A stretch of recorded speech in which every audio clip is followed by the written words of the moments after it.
love cheesecake. I love cheesecake. All the time. You already know. Cheesecake.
Alrighty, everyone. Hello, hello, hello, and welcome to the IBS Finals. We got Feed the Dream Black versus Rawr Silver. Best of five. It should be good.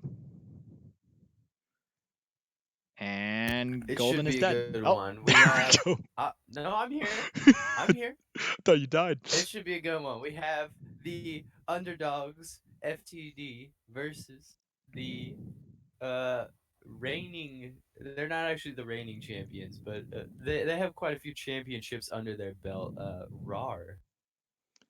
They got And the yeah. chips, bro. Like Doki says, they got the chips. All right, and he's looking to get another chip with Rar Silver. So like, what do we talk about here? I mean, both these teams have had quite a what's it called? Quite a story getting here. Yeah. I think we start off with FTD here, being the underdogs. Last week they played MIT, Monkeys in Training, and really had a standout performance in all four games that they played. The one game that they did lose was quite close. I would just like to point out that I think Dog Wolf Wolf really was the deciding factor in most of those games. Solid jungle pathing was really controlling the map well and using his team's lanes and their solid push lanes to his advantage. In the mid lane, Groot played pretty solid as well. And then Rampage on the top side really was applying a lot of pressure and doing just absolutely spectacular. Yep. Member Feed the Dream did actually pick up that win, 3-1 against MIT, the underdogs in that series, and then RAR beating Send It in the semis in the other series, 3-1. So yeah, both these teams did win the semis 3-1. I think it's going to be a really good game, and I could probably see this going all 5 games. I think there's a possibility for that. We'll have to see how big side selection comes into play. In a lot of these kind of IBS leagues and the games that I've been watching and casting, side selection has come in huge on some of these games. So we'll see if that has a big play into it. Um, but yeah, Alrighty. Well, we are going to be getting into Pro Draft very soon here, so just waiting for this. Nothing much here we really go. happening. We are, We got the spec link. yeah, we got that spec link. We're gonna wait for the pro draft to be over, talk about champ select. But Yep. yeah, otherwise, some pretty big faces in this lobby. We got Dog Woof Woof. Obviously, probably the better jungler in this matchup. I think he's very good jungler. And then, you have the solid BNJ Leper Koopa bot lane that always seems to get out of lane and be ahead even in losing matchups. So I think that's Yeah. going to be interesting against Kitty Kara, who is a really good ADC in this league, actually. So we're going to see how Kitty Kara stacks up against them. And then obviously, you got Feathers in the top lane. And I know everyone is going to be like, oh, it's Feathers. Feathers is going to carry Feathers.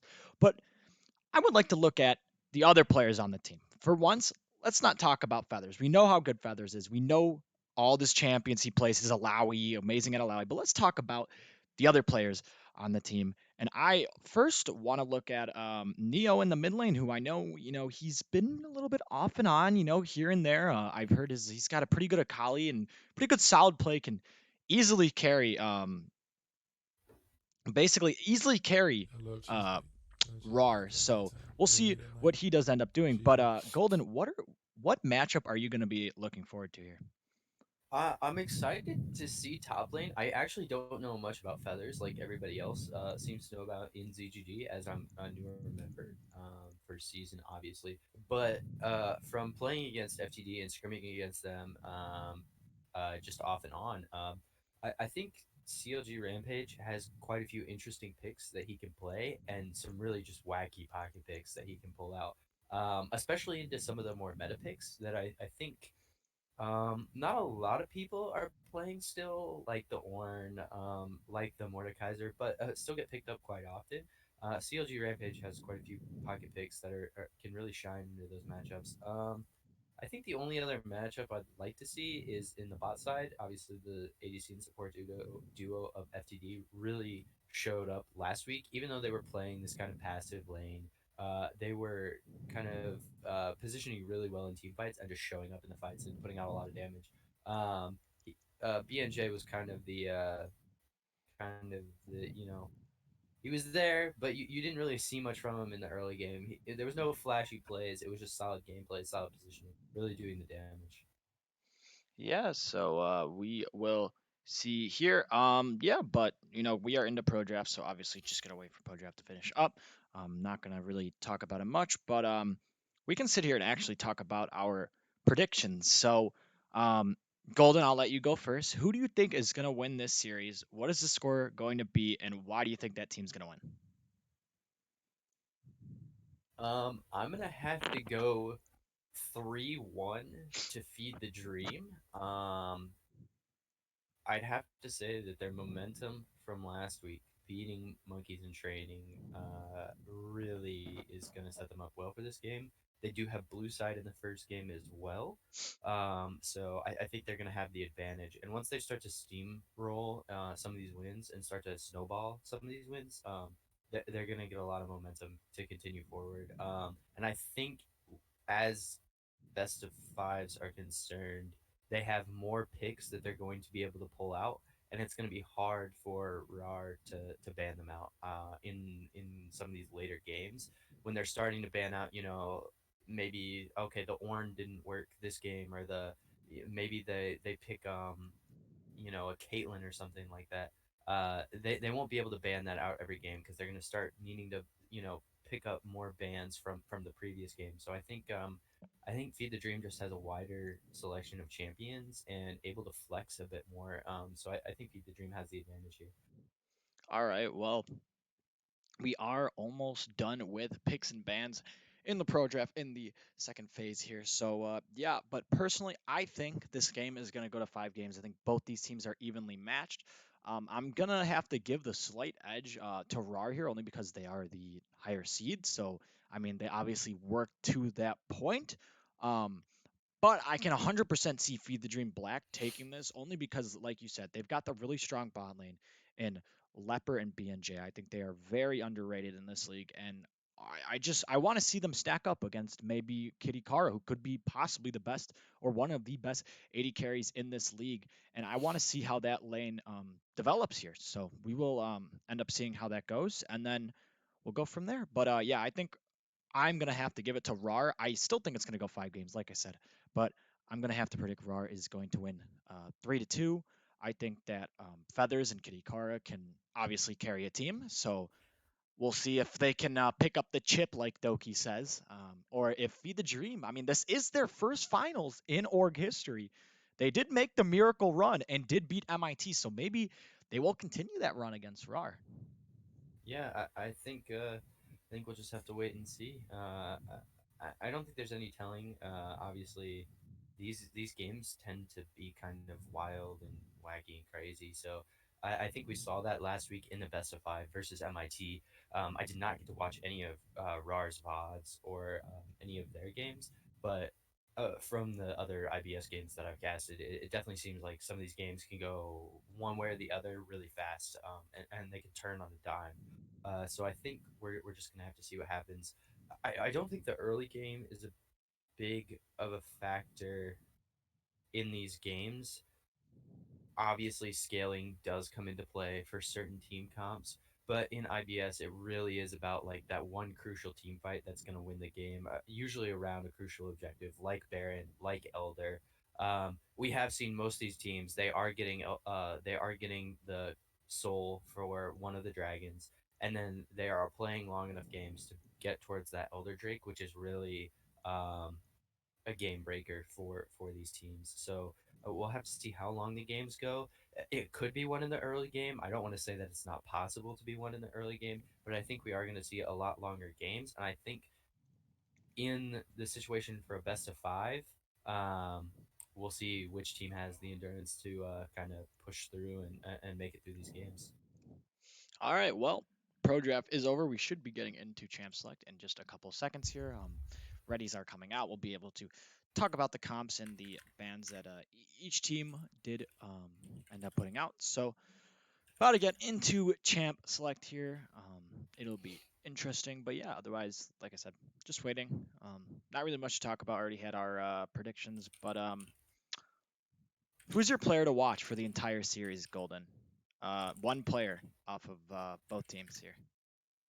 I'm gonna have to go with Dog Wolf Wolf. Obviously, jungle is huge in these matchups, and from last week during MIT's games, really stand out. Really great jungle pathing, and was really able to get his mid laner ahead, and had a lot of great counter ganks that not even I saw coming. So I think he's the player to watch for this game, or for the whole series, I would say.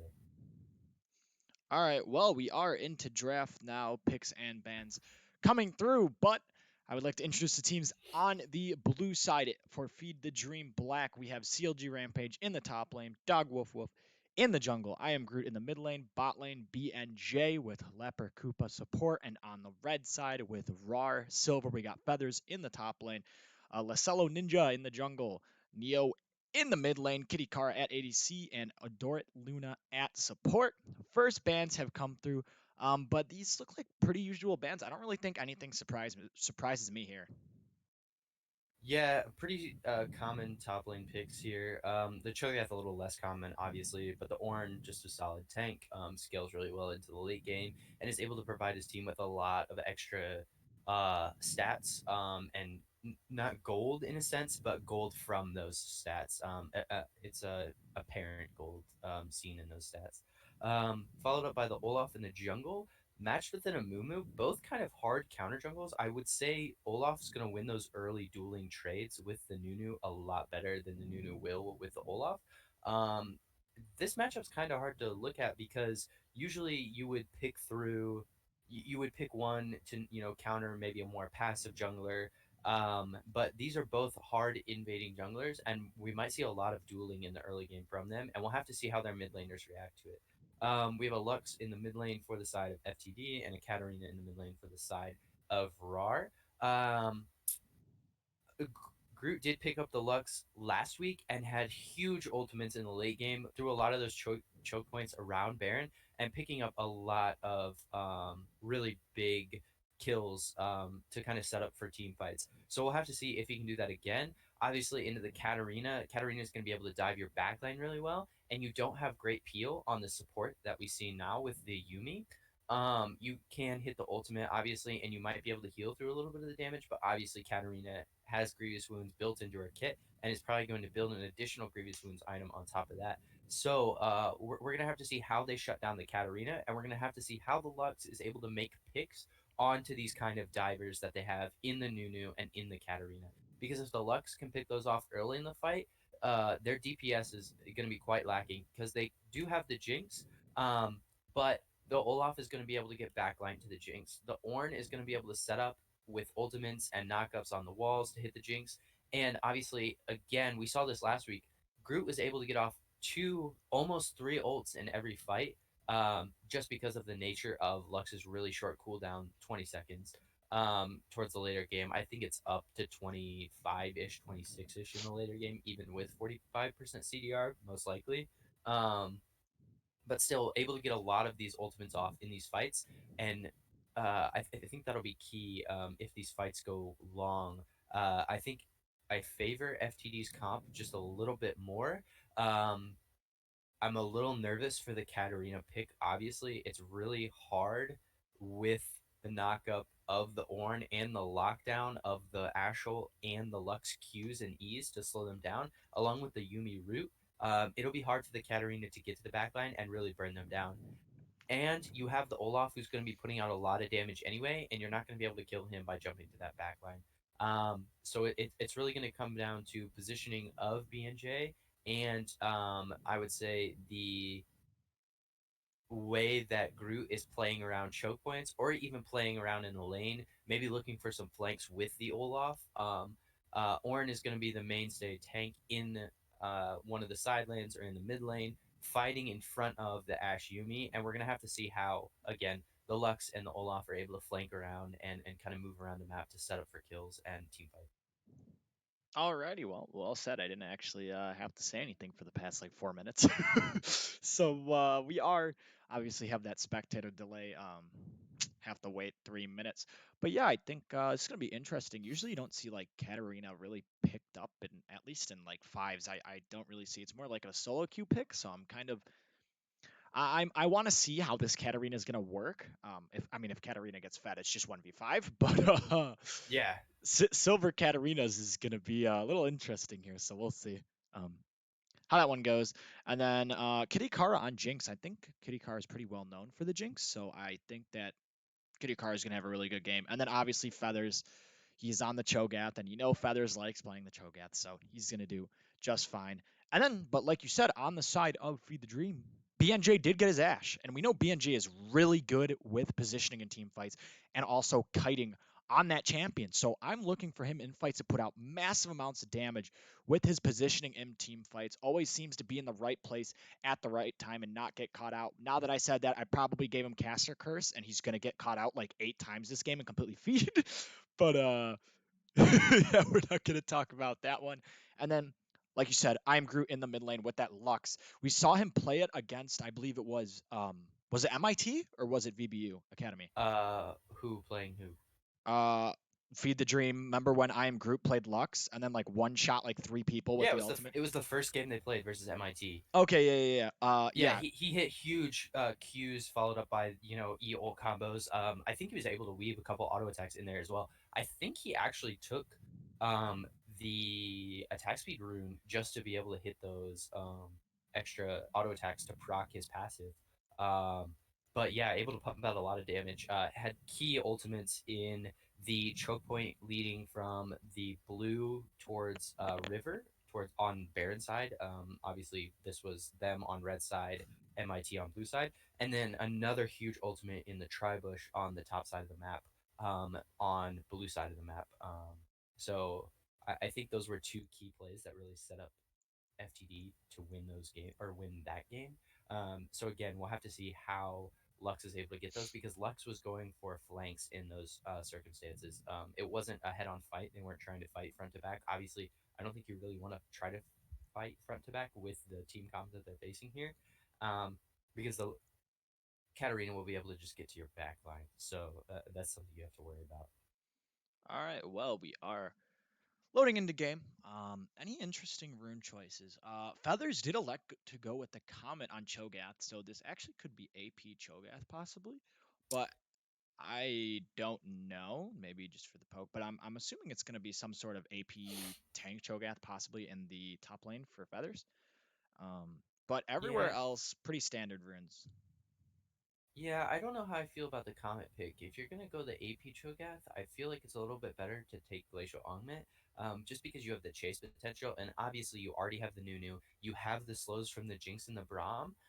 If you do want to take these head-on fights, which I think Rawr is looking to do, it would be better to take that Glacial Augment, get a bunch of slows onto the enemy team, and obviously Comet's not bad for the laning phase, but in the late game you're not getting great use out of it. So I think the Glacial Augment would have scaled a little bit better into the later game. We'll have to see how he does into the Ornn. Obviously, you get the percent HP on your E, and I'm assuming he will be maxing that with the Comet build that he's doing. Um, are you having trouble loading into the? I'm in the game, but the game has not started, and now it has. Okay, so you're at 3 seconds. Yep, Perfect. Okay, I was just making sure. Like I was saying, obviously I think he's going to go for the the pause. Evo, a classic game one pause. Game one pause coming out. You know, the teams were just too excited to get into action, so we had to pause for a little bit longer. Just to calm everybody down. Just let everybody just settle in, get ready for some real bangers this week. Of course, Feathers is reconnecting. We'll get back in, but the first Drake is the Mountain Drake. So, um, I mean, if you're the side of Feed the Dream, that's probably going to benefit you more than the side of Rawr, only because you do have the Ornn and you do have the Olaf. Olaf might go for that warrior build. We'll see if they go tank or if they're going to go more damage. We will have to track that. But like I said, should be a good game all around. This is the finals, so obviously it is the two best teams playing each other. so, um, Yeah, I think the Mountain Drake does favor the side of Rawr a little bit more actually, because they do have the Nunu, the Braum, and the Cho'Gath. Obviously, Cho'Gath's going AP again. You do scale really hard with your ultimate. You just get a ton of HP, free HP from that ultimate. If you are picking up kills, and even if you're not, and even if you're only sitting on the six stacks for minions in the late game, that's worth I think 1200. Oh no, it's up to 1640 bonus HP from your ultimate.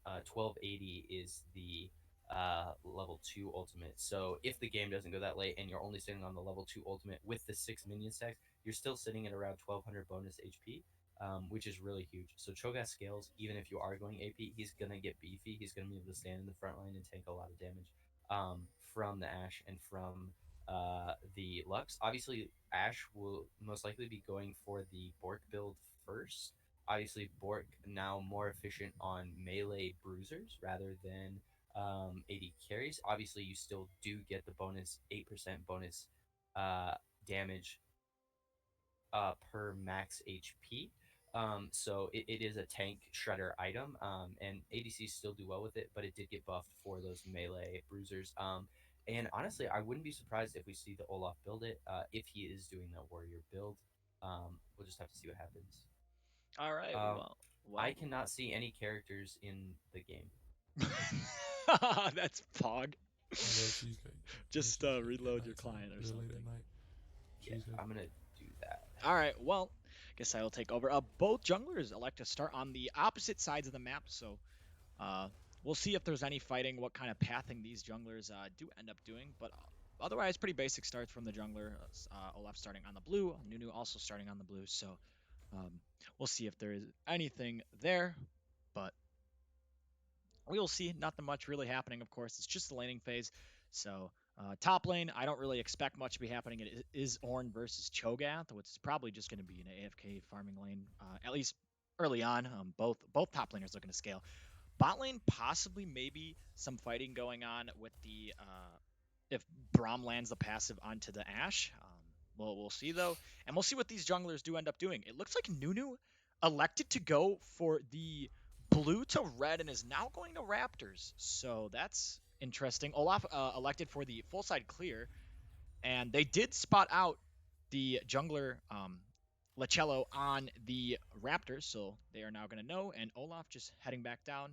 And Nunu actually didn't get the full experience on that camp. Lux did hit the E and take some of the Raptors, so Nunu will be down some experience in the jungle. But in the mid lane, just some tradings coming out. Katarina trying to play aggro, actually gonna dash in, gonna get a ton of damage. You walk right back into the spin from the passive, and Lux will just walk away, taking a ton of damage in this lane. But Katarina has a huge wave building up and only has 3 CS, so if Lux can just sustain through this, Lux should have an early advantage here. But yeah, otherwise, not much really happening here. Nunu is looking to the top side. We'll see what he does elect to do. Probably just going to go for the scuttle. Yep, okay. Goes for the scuttle. Yeah, otherwise, nothing much happening. Golden, are you back in yet? I'm back in the game. I was waiting for you to finish talking before I said something. All right, I was just keep going because I didn't know if you were back, but Yeah, no, I am here. The blue into red for the Nunu is a little odd. I think he was trying to get an early lead with his double buffs to go invade in the jungle. Obviously, he did lose some XP on the Raptors, so that's kind of big. Olaf's going to be able to take the bottom scuttle.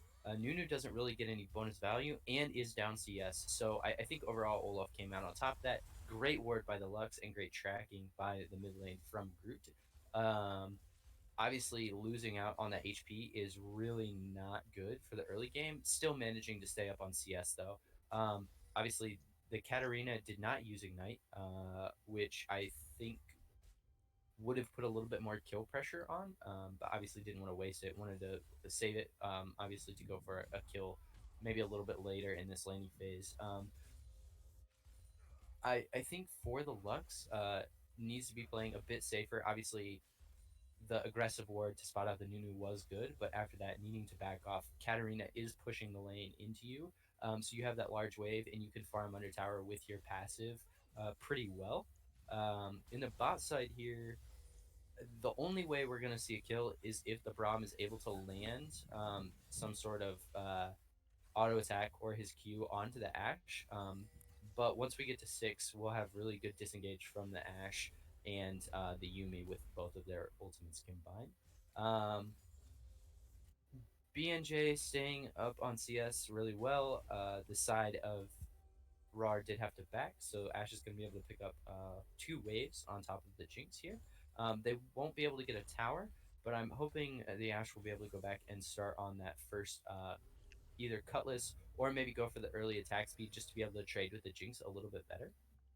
Um, I think we need to start seeing the junglers look to gank. Obviously, they're both really heavily influencing the early game, Oh, just based off uh-oh. their champion picks. Yumi, oh, flash coming forward from the Luna. Gonna actually land the Q proc the passive, and Leper Koopa is caught out, and that's gonna be first blood going over to the Katarina.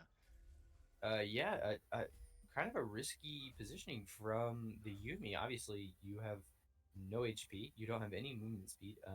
Taking that ward is kind of worth it. Not really. You did get a little bit of vision. Obviously, you just lost again though. So I think from the side of Rawr, that was a really good pickup. You got the kill onto your Katarina, who's going to have more kill pressure in this mid lane. And once the Katarina is able to start pushing waves heavily into the Lux, or even causing the Lux to back, she's going to be able to roam and maybe pick up kills in either of these side lanes. Obviously, into Ornn, it's a little bit harder, but you are playing with an AP Cho'Gath, so you do have a lot of kill pressure because of the percent max HP on his E and just the overall CC from the Cho'Gath in general, and with the kill pressure on his ultimate being an execute once you get past, 30%. I think it's actually less than that. I think it's about 20% of your HP is where you get into kill range. The Katarina is going to be able to start affecting this map if she is able to use this kill lead that she now has on the Lux to start Oh, pushing waves in and again bursting out Lux like she's oh, doing here. okay. Flash used. We have a gank coming in the bot lane. Dogwolf, remember, does have that. Ragnarok does not elect to use it. Just walks away. Dogwolf actually is up in experience on the Nunu. And Drake is just still standing there, and both teams not electing to go for anything in the mid lane. Nunu invading, but might be caught out here. We got Dog Wolf Whoop versus Cello. Cello trying to back in the middle. Should just go down. The Ragnarok coming through. Flashes are burned, but the root coming out of the Lux. And Groot will end up picking up that kill. Nice play by the Lux. Land that root. And Olaf just to, kind of run at him. Yeah, Olaf did use his ultimate to try to chase down the Nunu a bit more. Obviously, doesn't want to get hit by any of the slows that Nunu is getting.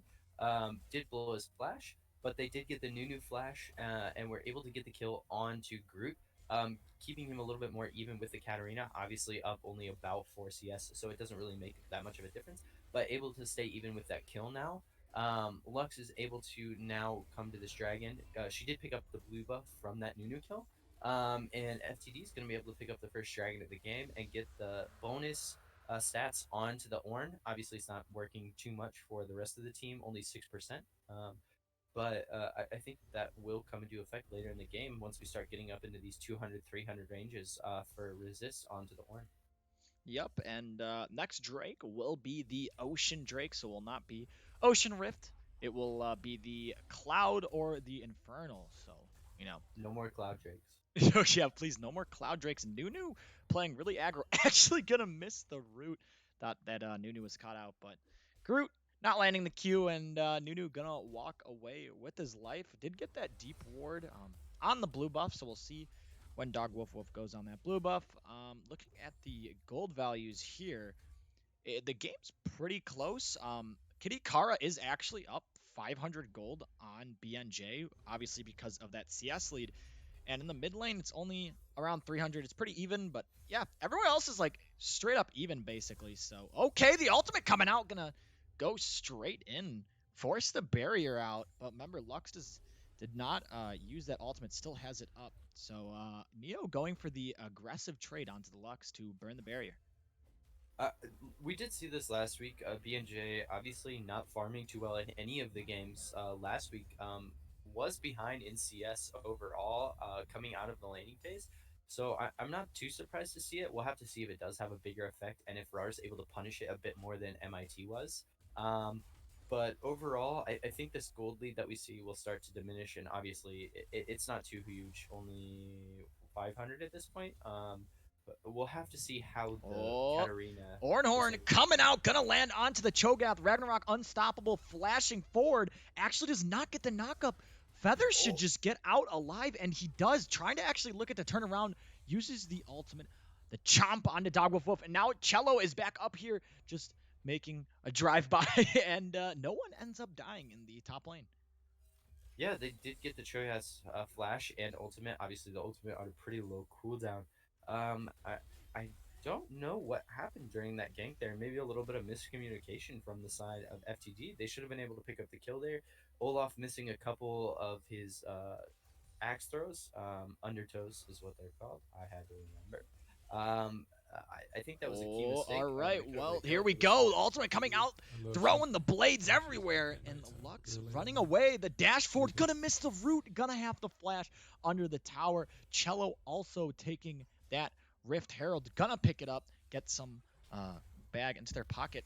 Leper Koopa just gonna dash back, so nothing really scary there. But Katarina blowing Lux's flash, and also Nunu picking up the Rift Herald. So Rawr having a pretty proactive early game so far. And Yeah, Golden died. Oh, never mind. no, I'm here. I was just letting you finish up. Didn't know if you had anything else. Nope, go ahead. I don't really have anything to say during this game. Obviously, Katarina's putting on more pressure, but not using that pressure to move to any of her other lanes. I love cheesecake. So I I love think the cheesecake. Lux Candy. is Oh, honestly Nunu losing in by the a. bot lane. The Tuesday. flash. Glacial Fissure coming out, but it's not going to He do missed the anything. snowball. My man BNJ, yep, going to flash out of that. Also, Nunu missing the snowball, so maybe a little bit of miscommunication or just not able to land it. But a nice play. There might be a 3v3 in the bot lane. You see Olaf coming down. Will be spotted out on this ward. So Katarina also roaming down. They do have a ward in that bush. So this could be a 3v3 possibly. But Nunu electing to back and Olaf electing to go to his Krug. So um, not much happening here. Yeah. Again, more miscommunication, I believe, from the side of Rawr, and the junglers aren't able to get off good ganks. And I think we're just going to see more of this kind of passive early laning phase from all three lanes. Nobody's really getting anything done. We are seeing some CS leads start to build for the side of Rawr. Obviously, not in the top side. Ornn is staying up in CS. And obviously, Olaf is able to stay ahead of the Nunu. But for the mid lane and the bot lane for the side of Rawr, they are losing quite a bit of gold just because of their CS lead. Lux did miss the ultimate there onto the Katarina. Obviously, Katarina is able to jump around so much, slippery, hard for the Lux to hit. Um, Overall, I think Rawr is coming out on top of this. Ashe was able to pick up a huge wave there, actually, after pushing it into the tower and caught that CS lead back up quite a bit. Lux still behind about 15 CS, so overall, Katarina is up 500 gold, and we see about a 200 gold lead for the side of Rawr in the bot side. Um, oh, actually, we see a collective 1200 gold lead for the side of Rawr because Braum is up 400 CS onto the Yumi, which is pretty big actually You because the say Braum's going to start 400 CS? 400 gold. You said 400 CS. Oh yeah, 400 gold. Braum is up 400 gold on the Yumi, which is huge because he's going to be start able to build some of those tank stats. Yumi obviously going for the. Oh, well, sorry to interrupt. The arrow is going to miss. They're going to throw the ultimates at the Braum. They're going to try to tower dive Kitty Car. Heal coming through. Going to kite backwards. Nice kiting by the Jinx. They're going to pick up Leper Koopa. And that's going to be a 2-for-0 on the side of Rawr. Whew. All right, sorry to interrupt. Flash coming forward. We got to fight. Possibly going to get rooted up. Groot going to have to flash out again. Katarina just dashing everywhere, pulling out everything. Groot should be able to stay alive. And all right, well, team's pulling the trigger all over the map, and Rift Herald is used in the bot lane.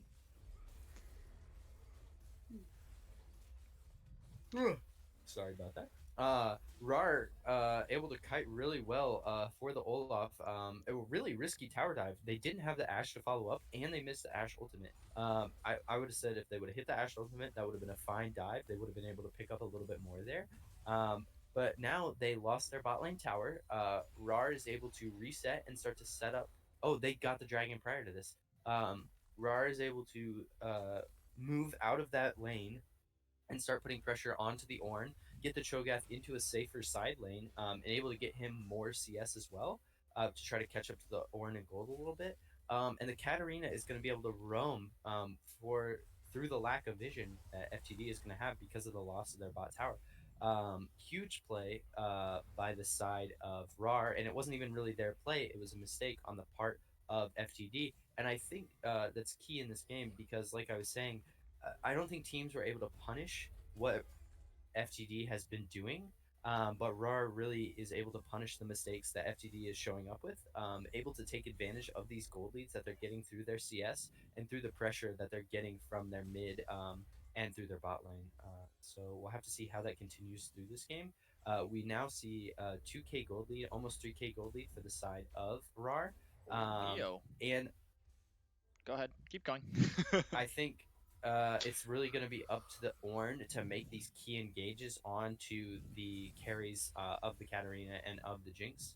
Um, and we're going to have to wait another maybe 5 to 10 minutes for that to really start to come into effect. The next dragon is up in. How Two do I pull minutes. that up again? And And got it. The next dragon is up in 2 minutes, so I think that's going to be the next key objective that we're going to see being fought for both these teams. Rift Herald is coming up in 20 seconds, but I don't think that FTD has the pressure or the damage output. Obviously, they're a little bit behind in items. Katarina obviously picked up her Gunblade. Lux still sitting on uh, the Lost Chapter, doesn't have her full Ludens yet. So I think FTD is going to elect to give that up, and Rawr will be able to pick up the second Rift Herald of the game and either use that top side to rotate towards the dragon and pick that up, or they're going to use that in the mid lane as they're setting up for the dragon fight in the next 2 minutes. all right, well, Rift Herald is started by Rawr. Should be able to pick this up. Did swap their bot lane top, and Cho'Gath is in the bot lane. It is going to be the Infernal Rift, so we'll see. Infernal's still pretty strong. We'll see what ends up happening here. They did pick up the Rift, giving it over to the Nunu. We'll see what Cello Ninja ends up doing. Might want to put it top. I am Groot. Gonna have to burn the barrier again. Ultimate coming out. He's gonna dash forward. Tons of damage. But Neo again, just winning these trades over and over again, making Groot just force out the flash, force out the barrier. And he's doing really well on this Katarina pick that we thought was styled more for solo queue. Yeah, obviously has quite a bit of practice, and is playing into quite a squishy champion for the side of Oh West. no, in the mid lane. Well, goodbye, Lux. Lux just gets chopped up by the Katarina blades. It was Fruit Ninja. And okay, Braum kind of stepping too far forward. Remember, this is 1v3 right now. Ornn says, I am the raid boss. Gonna take out the Braum. Still alive. 1v3 Rift was used. And they're not even gonna get the tower here.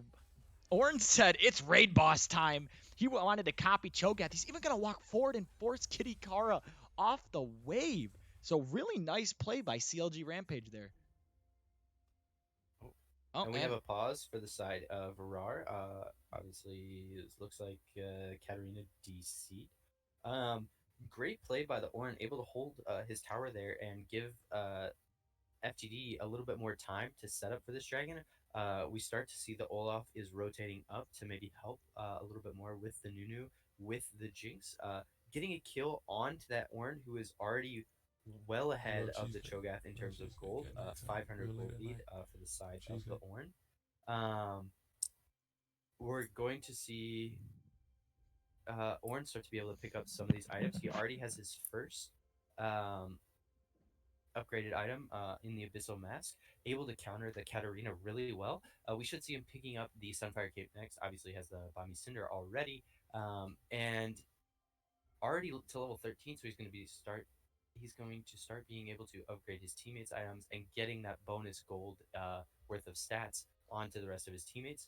Um, Hopefully, we don't see him upgrade the Lux item right away, although that is the only item that is going to be upgraded because the Lux will be finishing the Ludens fairly soon. Um, Ash doesn't have a or an item yet, hopefully picking up the Infinity Edge next, or the Hurricane. Uh, we won't see an Ornn upgrade for the Ash for quite some time. Um, I think the next objective for Rawr to be setting up for is the dragon. We don't see them really setting up for that much right now. Nunu should be resetting along with the Jinx. They have enough pressure on the top side, almost have the tower down. Um, Cho'Gath looks to be backing in hopes to set up for maybe a 5v5 team fight that we're going to see around this Infernal Drake. FTD needs to stall a little bit longer to try to hold off on Rawr picking up the second Drake and getting ever so close to that Infernal Soul that will really pump out the damage, especially once the Katarina gets to a third or fourth item. Katarina with the Infernal Drake Soul will be able to blow up your backline almost instantaneously. And I think that'll really just close out the game once Rawr is able to pick up the Soul. If, however, FTD is able to pick up the Soul, they're gonna get the burst onto the Lux and might be able to pick up a kill on the Katarina before she can get to your backline. And then Ash with the Runa's Hurricane will be able to output a lot of damage with the cooldown on the Infernal Drake being fairly long. I think 8 seconds in between the explosion damage. Once she starts to get those hurricane shots off, we'll be able to output a lot of damage, and then followed up by the additional burst from the Infernal Drake Soul on their initial engage, as well as the extended fights that they should be getting. Alrighty then. Well, we are just waiting to see what does happen here. On the other note, Drake is up in 1 second. How about that? The pod's exactly when the Drake is about to be up. But yeah, not much coming through. Ornn is level 13 and one level. He'll be able to start upgrading those items. So probably going to look to upgrade the Blade of the Ruined King on the Ash. We'll Can you see upgrade though. Bork? Is Bork an Ornn Yes, item? yes, Bork Oh, is I able to thought be it wasn't upgraded. I for some believe reason. it is. So yep. But pause. We're just gonna wait and chill. This Katarina actually doing really well, like we said. Didn't think they were gonna possibly do this good, and especially in a competitive environment. I mean, it is the finals, so kind of want to pull out all the special picks you got because you never know what's gonna be the reason why you win the finals. But Cho'Gath with the Rod of Ages. We said he was going to go AP. Got that Rod of Ages, possibly building towards the Righteous Glory next, maybe. Um, I think we're going to see the Frozen Heart for or the Frozen Cho'Gath Heart. to slow down the Olaf and the Ash. We might see an Iceborne, but I doubt it for the bonus proc onto the E from the Sheen. But I think here we're going to see the Frozen Heart just to slow down the Olaf and the Ash and stop that DPS quite a bit with the 15% attack speed slow.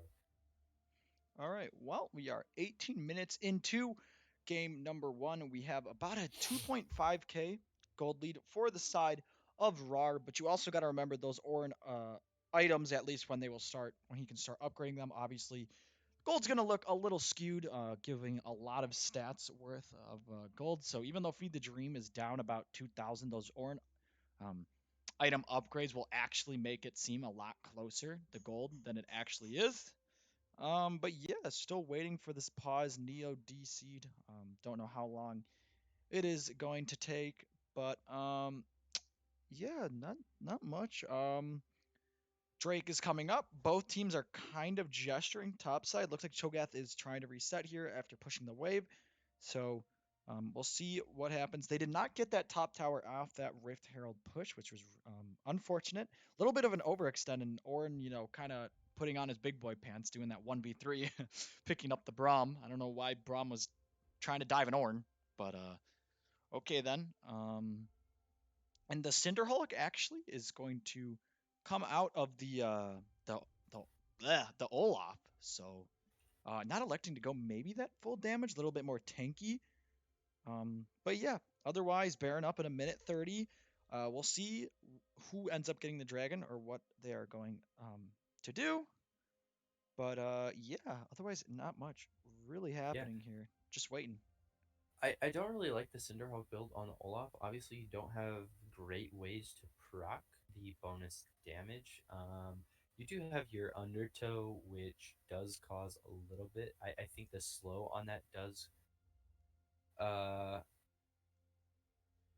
I think it does cause the Cinderhulk to proc, but I don't think it's a super reliable way. Obviously, you need to be hitting all of those, and once you get into some of these later team fights, it's hard to coordinate where you want to put out that damage.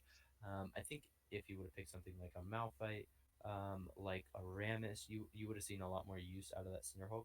I think the Warrior build would have been better here as well because I think you really are going to need that damage to get to the Jinx and kill her, especially since you are the one who's going to be able to break all of the CC that Rawr is able to output.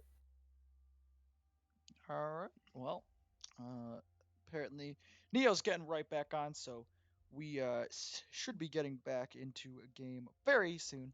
Um, but yeah, not really much to talk about. It's kind of like it's pretty close to even, besides Raw having a little bit of an advantage. Um,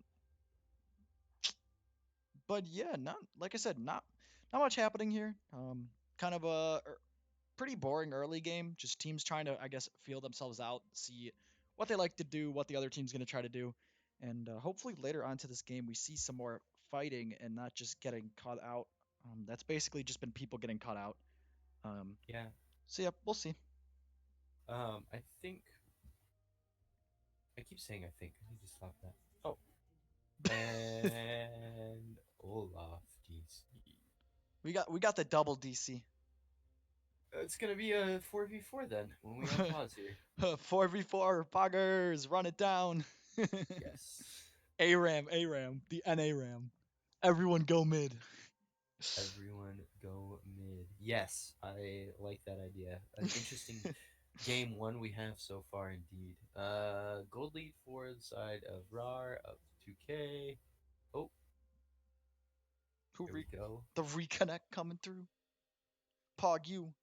Um, yeah, this is a really long pause, so like it's unfortunate. I wish there was more action because like we could talk about more things, but Yeah, it's just not a lot of a lot, action.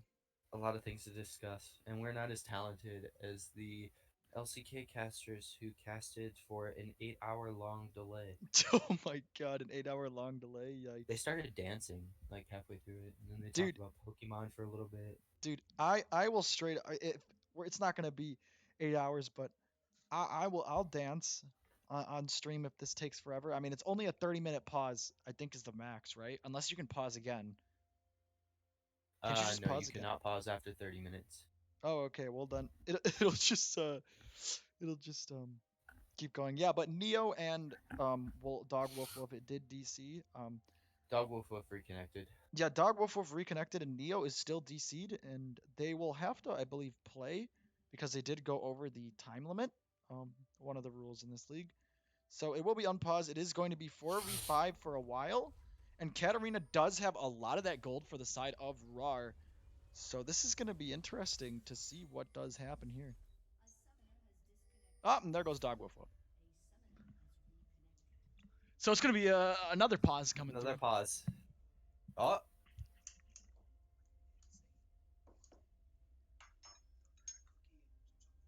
Okay, thank you. But yeah, League of Pause. League of Pauses. Who doesn't love League of Pause? I love League of Pause. All right. Well, the unpause is coming through. We are back in the game, so this is Maybe. Pog. We are back into it. I'm excited. Poggers, dude, I'm Excited ready. to see more action. Orange electing to stay on the top side might be able to put a lot of damage onto this tower with the demolish. Still has TP and should be able to follow up for this dragon fight that looks to be ensuing. Bale needs to start rotating up. I think they have time to push out one more wave. Owen's going to be able to push another wave into the tower and probably pick that up with even the little damage that he has. And it looks like Rawr is opting to give up this second dragon, which is a little strange because they had full control over the river. Didn't Neo just DC? How was he standing? What? Wait, he literally DC'd. I never saw him reconnect. He just sat in his base for like a minute and then DC'd again. Yeah. Oh, Neo is back. well, it doesn't matter. He's back. Um, I literally got chocolate on my mic. Oops. But Clutch is ruining the stream. yeah, I'm ruining it, bro. Getting chocolate on his microphone. Chocolate on mic. Chocolate on sleep on mic Sleep on mic with Shanghai. with Shanghai. Is It's he actually still in new. there? That's a new bit that you're doing on Clutch's Corner, right? Yeah, it's called Sleep on Mic. We just ask Shanghai questions and we just listen to him snore. And we wait for him to answer. He is still in the call, indeed. He's still in that call. Hasn't it been like a whole day almost? It might be a glitch. Oh, all right. In the top side, Ornhorn gonna come out. Nice flash by the Cho'Gath. Nice play there. Didn't flash away, and Cho'Gath is gonna get out alive. They are gonna siege this mid turret though. Mid should just be going down. The Nunu is there. Jinx is gonna get a little bit excited. Gonna go run onto BNJ, taking a ton of damage. Ultimate gonna come out. We're looking at the top side for some reason. Neo looking to possibly go in. Gonna have to back away and dash back to his teammate. But the arrow, oh, what a flash. He actually just was able to flash out of that. That was really close. And Kitty Kara getting hit with the axes. Braum going to take a lot of the damage. A Nunu is trying to snowball in. On the top side, we've just got people, the two tanks going at it, not doing a ton of damage. We'll see this tower is getting sieged. Not a ton of minions left. Katarina going to go in 1v4. It's a solo queue Katarina. And she's going to get some damage done. But nothing huge coming through. Was able to dash away. Surprised. I don't know if Groot did not have his Q up, but would have liked him to probably try to root and maybe get that shutdown. But yeah, Fiesta. really, yeah, Fiesta. Quite the Fiesta. Mhm. Braum doing a great job at blocking for his team, obviously taking the route from the Lux. And I assuming that would have been up for when the Katarina re-engaged, but possibly not because she'd used it earlier to root the Braum. Ash was running low on mana as well as the Nunu, so that fight was kind of lost for FTD, and they did a good job of getting out of there when they could. They do need to try to pick up one of these towers just to get their vision control up a little bit around the map. Obviously, they've lost all of their outer towers, so they have to play a little bit safer than the side of Rawr. And we're starting to see Rawr snowball their lead a bit more. They do have shutdowns onto the Cho'Gath, onto the Katarina. Cho'Gath, even though he's behind in CS, I think he's up in XP, and that was what was giving him that early gold lead. Obviously, that just disappeared now. He is quite stacked. I don't know if Yep. he has his full 6 stacks. He does have his full 6 stacks on minions, so he does have all of the HP that he's gonna need to kind of tank in these early fights. He did end up opting for the Righteous Glory, hoping to be able to run down the side of FTD a bit more. With Okay, here we go. Ornhorn gonna miss. Everything is missing. Feathers is just literally sidestepping everything, but can't sidestep everything. And okay, BNJ gonna get deleted. Leper Koopa gonna land the 4-man ult, but he is gonna go down. So overall, it is gonna be a 2-for-1 for the side of Rawr and trading tempo on the side of the map. And Katarina is 4-0-0 here, getting kind of fed.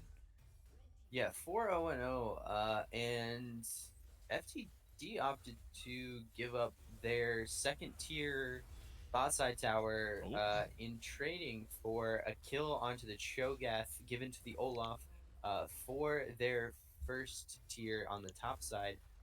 They're not going to be able to pick up the second tier in the top side here because they do not have a wave. They got it. Actually, they're just going to tank it.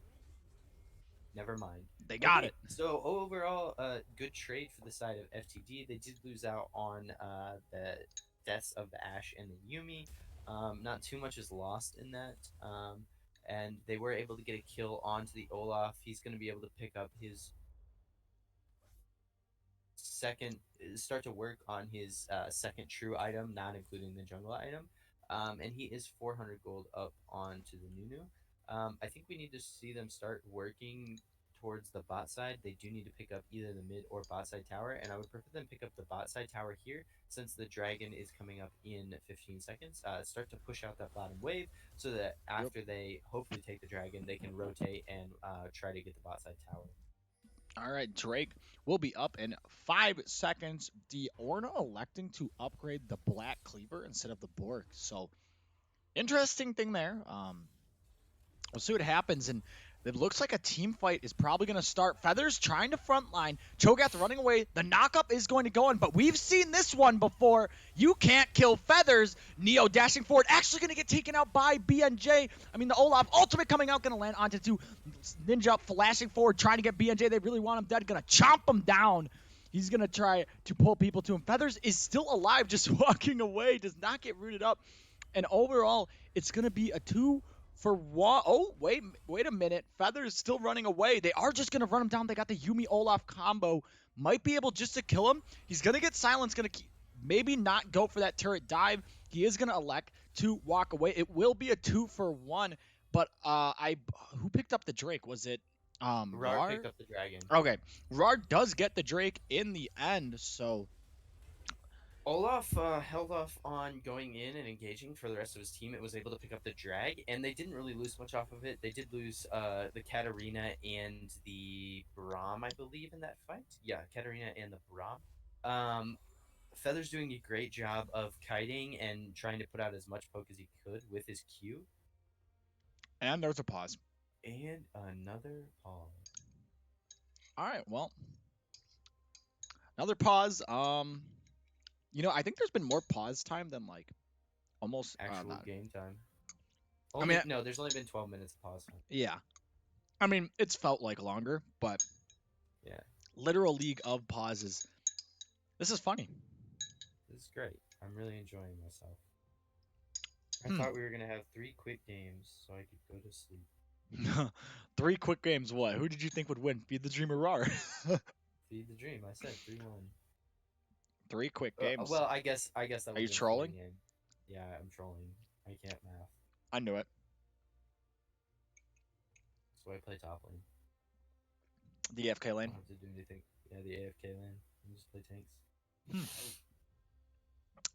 Alrighty then. Well, looks like the ready checks will come through, so this should be unpaused. You know what'd be funny? A finals game where they use all 30 minutes of pause somehow. That would not be funny. I don't even think that's like what would the other 10 minutes be for? Because you would have 10 minutes for each team, right? And then what's the other 10 minutes for? Casters. Yep, the casters need to time out. I need food. I need a McDonald's run real quick. Just pause the game. Pause the game for 15 minutes. I gotta go make a McDonald's run. All right, well, the readies are coming through, so we should be getting back into game in just a second. All right, well, we got the unpause. We are going to be getting back into game. Rawr did end up picking up that Drake, so the Drakes are 2-2. Did deny that possible third Drake going over to feed the dream here.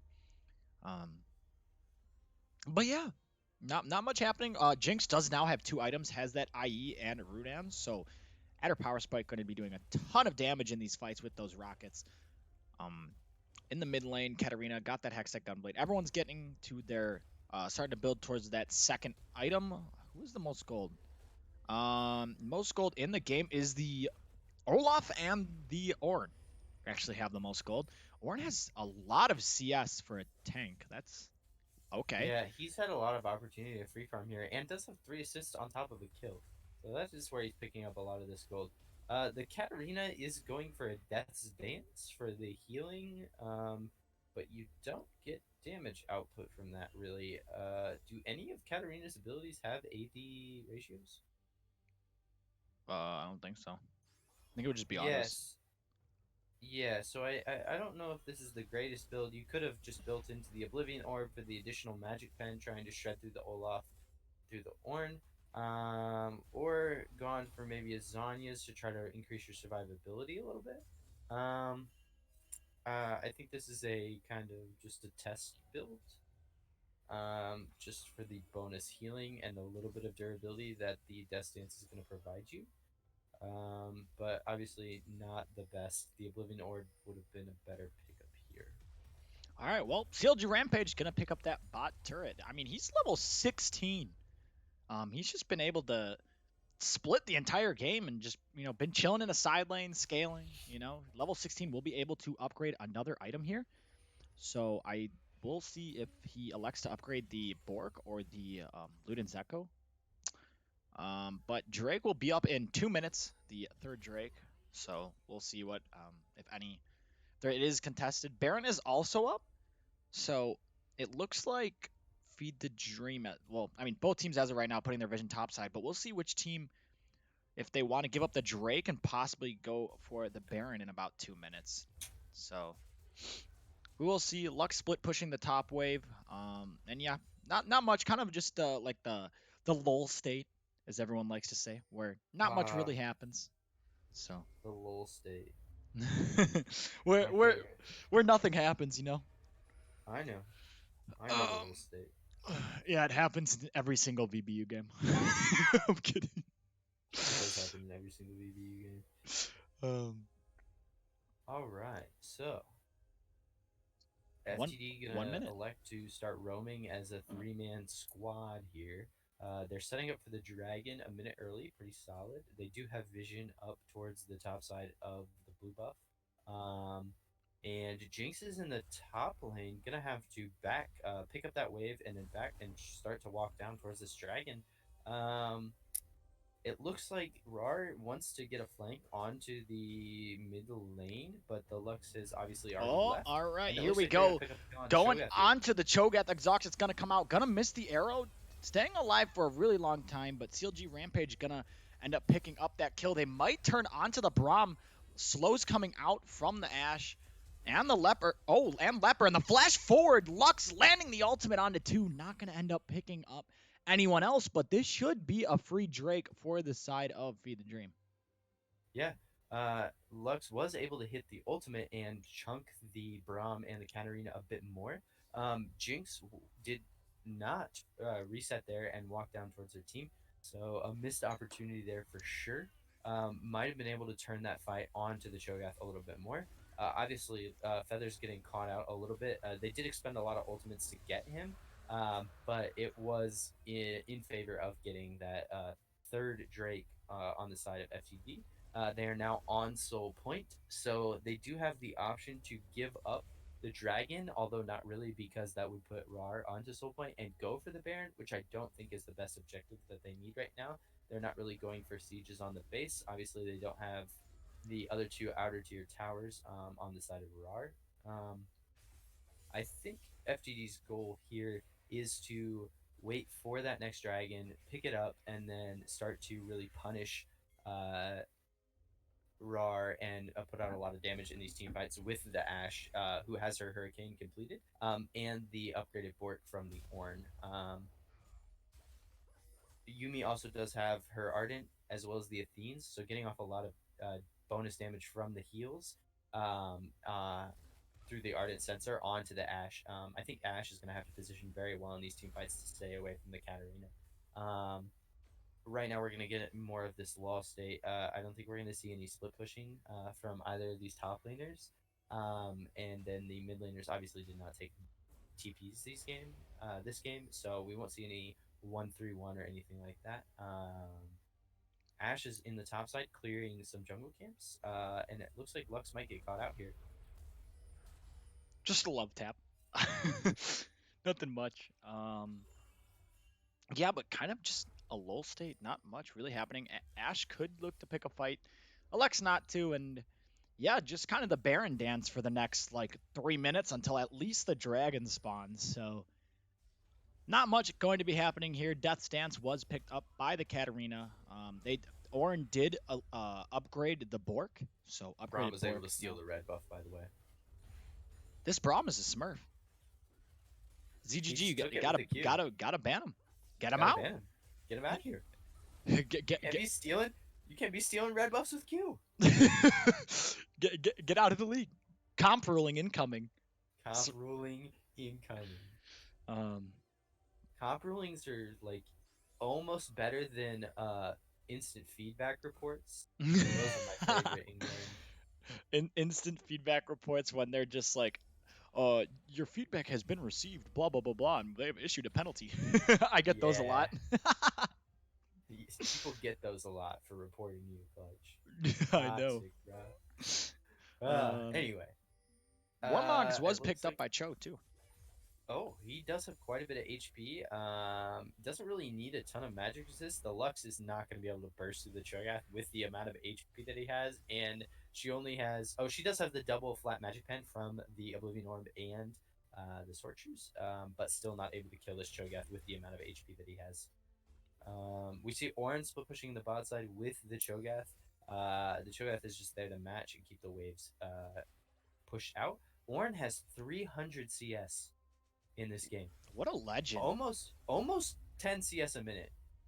He's about 30. He's about 27 behind 10 CS a minute, which is really incredible for this game. Also shows you how broken Orin is. Orin's a balanced champ. What do you mean? How easy he is to play. Orin's balanced. He's not balanced. Bro, Orin is Pog. The level difference is actually out of this bot lane. Kitty Kara is level 14 and BNJ is level 12. There is a almost a 3,000 gold difference between the two ADCs. That's literally an item. Yeah, the Jinx has 4 assists on top. Wait, of a Jinx kill. is sitting on 3k. Yeah, she needs to recall. Oh no. Yeah, she's about to pick up. What is she gonna buy? Static? Rapid fire Rapid fire. That's weird. and the BF sword. Yeah.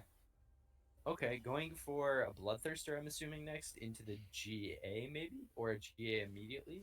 Gonna be able to output a lot of damage with the rockets. FTD isn't gonna group very well though, because obviously they're trying to get away from the Katarina. So we're gonna see a lot of single target damage out of this Jinx. But she does have the Hurricane, which spreads a little bit farther than her rocket explosions. Quite a bit of critical strike, already at that 75%. We'll see what happens here. Ash picked up a Executioners to stop some of the healing from the Katarina, which I think is a good pickup because obviously she saw that the Katarina was getting the Death Dance for the additional healing. And we're starting to see the Katarina go for a Zonias here. All right, well, this could be a fight starting up. Gonna get knocked up. The fight is gonna come through. Ornhorn is called. Gonna land onto no one. Ultimate's coming up. But look at Katarina on the backline. Gonna try to delay BNJ. Dashing all over the place, but Zanya's will be burned. Kitty Kara putting about a ton of damage with those rockets. Feathers coming in. He says, nom nom nom nom nom nom. Gimme that, BNJ. BNJ falls down, and it looks like Feed the Dream, even though they only lost BNJ, they're going to turn it around. And Neo getting really low. Kitty Kara, can't really stop that Olaf. The Olaf-Yumi combo really just wiping floor on on Rawr. And they should be able to pressure this because Cello is dead. And this should be the soul for Feed the Dream, despite BNJ getting gobbled up by Cho'Gath. We saw the Yumi use all of her abilities onto the Katarina to try to stop the Katarina from getting to the Ashe or killing her. Cho'Gath was able to get the Ashe in the end with the E procs, but the Olaf is able to run down the entire team with the Yumi. Lux was able to get some good Qs. I would like to see better positioning from the Lux to maybe set up for more burst onto the Jinx and onto the Katarina. But overall, good team fight for the side of FTD, able to pick up the Infernal Soul, and they're going to be looking to start dancing around Baron here. Yep, and if you're the side of Rawr, right, it wasn't the worst fight. The only problem, like, Cat went in and tried to delete their backline, but BNJ had all his sums, was just able to get right out of there instantly, and then Cat really couldn't do anything. Like, Katarina in team fights is really hard because you just have to basically dive in, hit ult, and hope no one converges on you. Otherwise, if they just converge on you, you just insta-die. So... And the Yumi is able to take both the Ignite and the Exhaust here, so able to stop the healing on the side of, or on the Katarina, and able to reduce all the damage, as well as the Ashe picking up that Executioner's Calling that I mentioned earlier. All right, well, Baron is up. Feed the Dream does have that Infernal Soul now. Elder will be up in around 5 minutes, so we'll see what happens. None of these teams really want to take that Baron fight. They've just been going for the Drakes, so interesting from both teams here. Yeah, nothing much. Just the Baron dance. Everyone knows the Baron dance. It's actually a really famous dance. And it looks like the ultimate's going to land on the Kitty Kara. BNJ with the snipe across. He was going bang with the sniper, making sure to hit his mark. And Rawr is definitely going to fall. Double kill onto Dog Woof Woof. He's hungry, and he's going to walk away with the double. Like I said, the Yuumi Olaf combo is crazy, and they're going to pick up 2 and head to Baron. Yeah, able to pick up the Guardian Angel as well. On top of this, Ornn going to be able to get the second tier bot tower. And FTD going to be able to go straight to Baron here, leave Ornn in the bot side, and just continue this pressure. Rawr was not able to convert the lead that they had in the early game. We see the gold lead already turned around, 3,000 in favor of the side of FTD, and we're going to continue to see that lead grow even larger. With the final Ornn upgraded items onto the Lux and onto the Yuumi, as well as the additional gold from the Baron push that they're about to get. All right, they do pick up the Baron. They've got that 4,000 gold lead. They've got the soul. Elder is up in 3 minutes. If Feed the Dream looking poised to close this one out. Olaf super strong with that Yuumi. But we'll see. Maybe Rawr can pull something out and hopefully maybe win a team fight. But yeah, Ornn is just super strong. I don't think anyone's gonna 1v1 the Ornn right now. He is just so tanky and so big. But the Ornn Horn's gonna come out, gonna land onto the Katarina. No follow-up coming through. Just a scare tactic. Ultimate is also used, chunking them down, and the mid tower tier 2 getting very low. Doesn't look like it's gonna go down yet. The NA Ram's coming out. Which is going to go into in the favor of the side of FTD with the Infernal Dragon and the Baron. The Cannon Minion is just sitting here chunking away at the tower. Obviously, it went down to minions there. But Lux, we see the huge damage from the E and Infernal Dragon combo onto the back line of Rawr. Oh my god, and Kitty Kara's dead. There goes the Jinx. It is disaster for Rawr. They're going to pick up another kill. Cello is going to go down. It's now a 3v5. It's all on Katarina, basically, to try to defend this. Feed the Dream should be able to end off this. And we'll see. Yep, they're going to go for the Nexus turrets. Should be able to end. Or is going to upgrade an item casually. First tower getting really low. Gonna get taken down. We'll see what Rawr tries to do to defend this. They're kind of really just letting it happen. We'll see if they try to engage. Feathers trying to walk forward, doing a decent amount. The ultimate lands on the 2. We talked about Groot, where the fact he hits those lasers, and he will, or Feathers will pick up the Lux, but Dog Woof Woof, he's running around, and Feed the Dream are going to get an ace onto Rawr, and Feed the Dream will take game number 1 in the finals. Yeah, FTD really able to pull it back, play calm, and not let the gold lead get in the way of them winning this game. They ended the game with a 8,000 gold lead, finishing off with picking up the Baron and the Dragon Soul, and able to just output a lot of damage.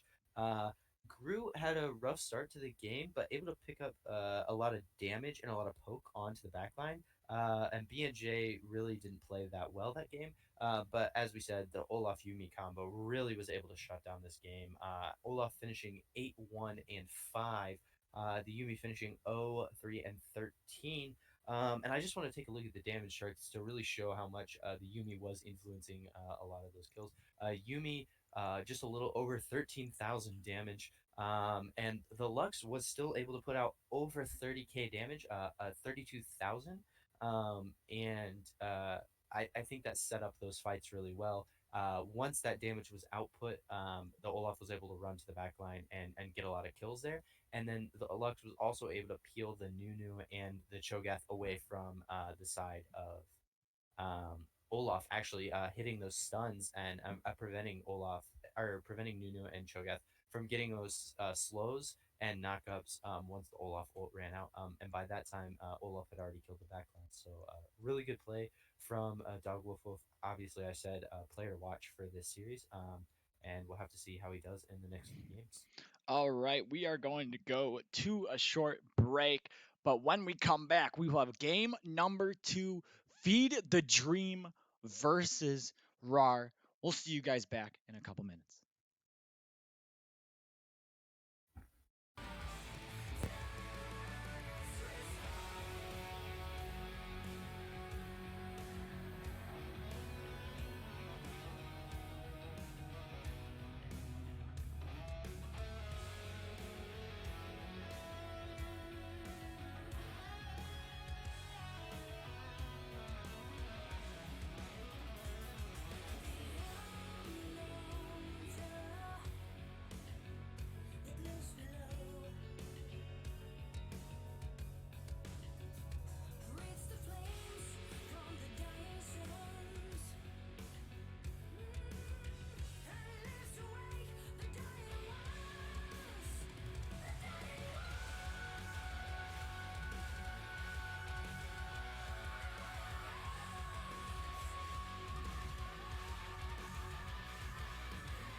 all right. Hello and welcome back, everyone.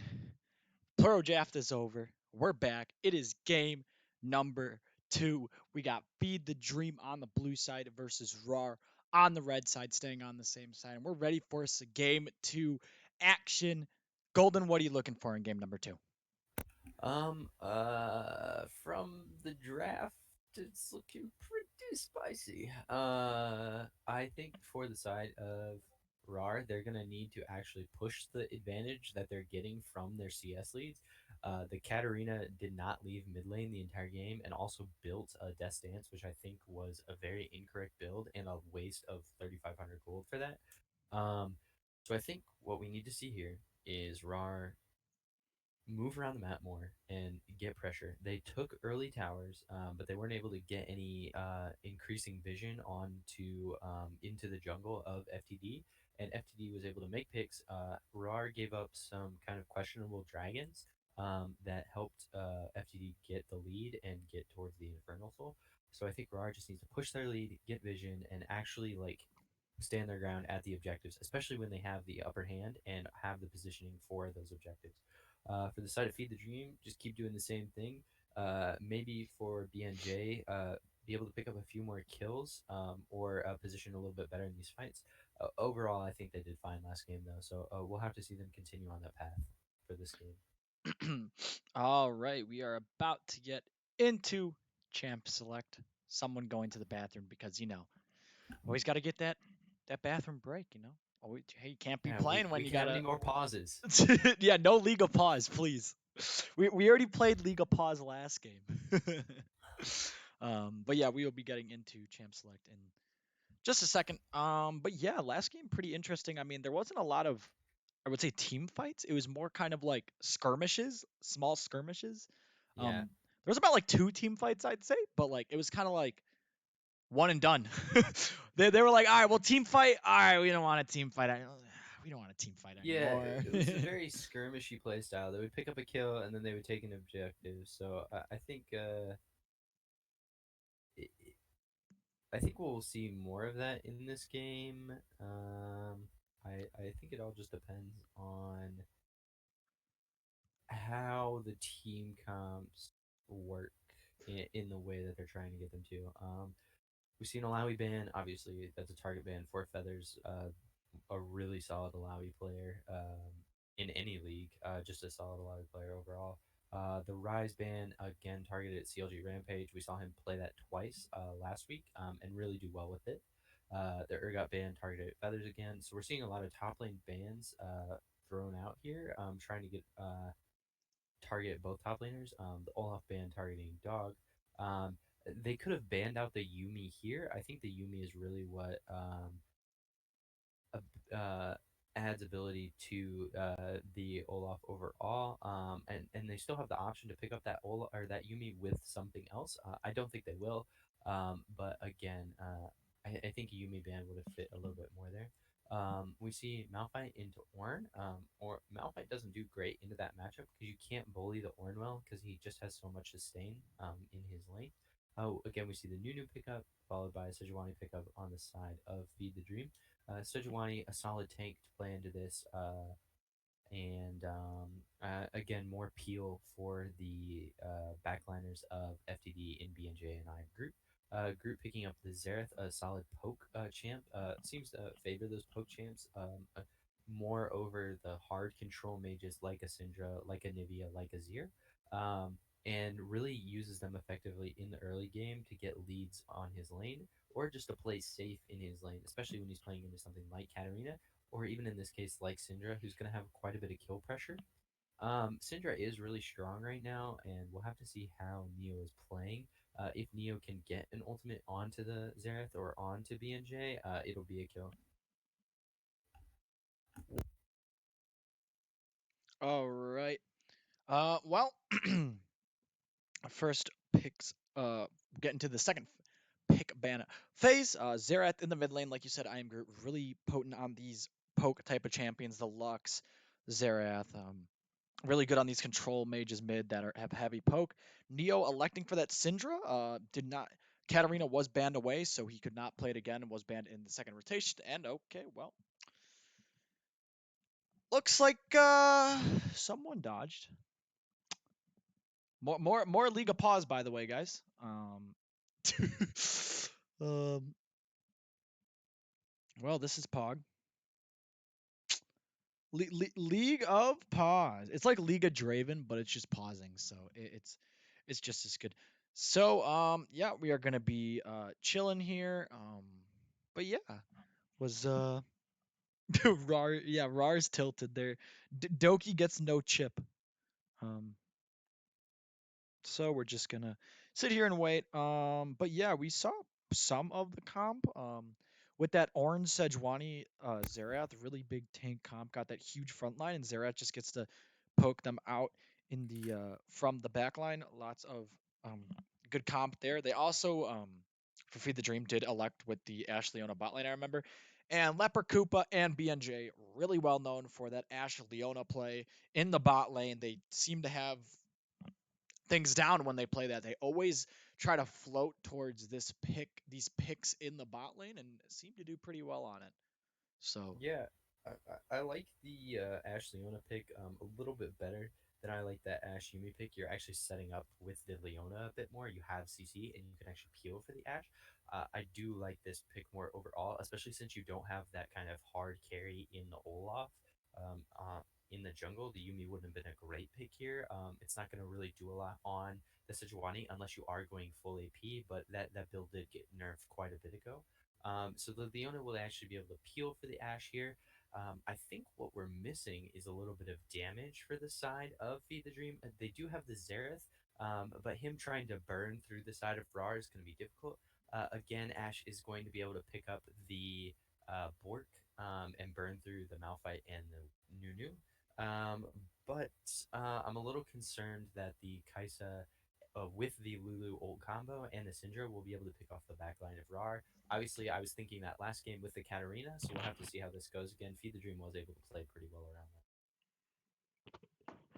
that. alrighty then, getting back into Champ Select, obviously because of some internet issues, but hopefully no more League of Pause, League of internet issues. Hopefully we will be getting into game number 2.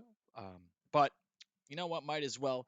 Feed the Dream on the blue side in the top lane. We got CLG Rampage in the jungle. Dog woof woof. Mid lane, I am Groot at ADC, BNJ and Leper Koopa at support. And for Rar Silver on the red side, we got Feathers and Fur in the top lane. Lacello Ninja in the jungle. Neo in the mid lane. And Kitty Kara at ADC with Luna at support. Picks and bans coming through. Yeah, but hopefully no League of Pause this game. Yeah, Oh my hopefully god, what just happened to your mic? did it bug out. It went. Oh, Oh my god. sound effects. You just Sound effects. destroyed everyone's ears. I apologize, Twitch. Tom. Do I need to run through picks and bans? I think we already ran through them enough. No, we ran through all the And way till the second phase. yeah, and we're gonna have to go through this 3 minutes again. Yikes. They didn't have any cookies at McDonald's, and that's why I kept leaving to go order McDonald's.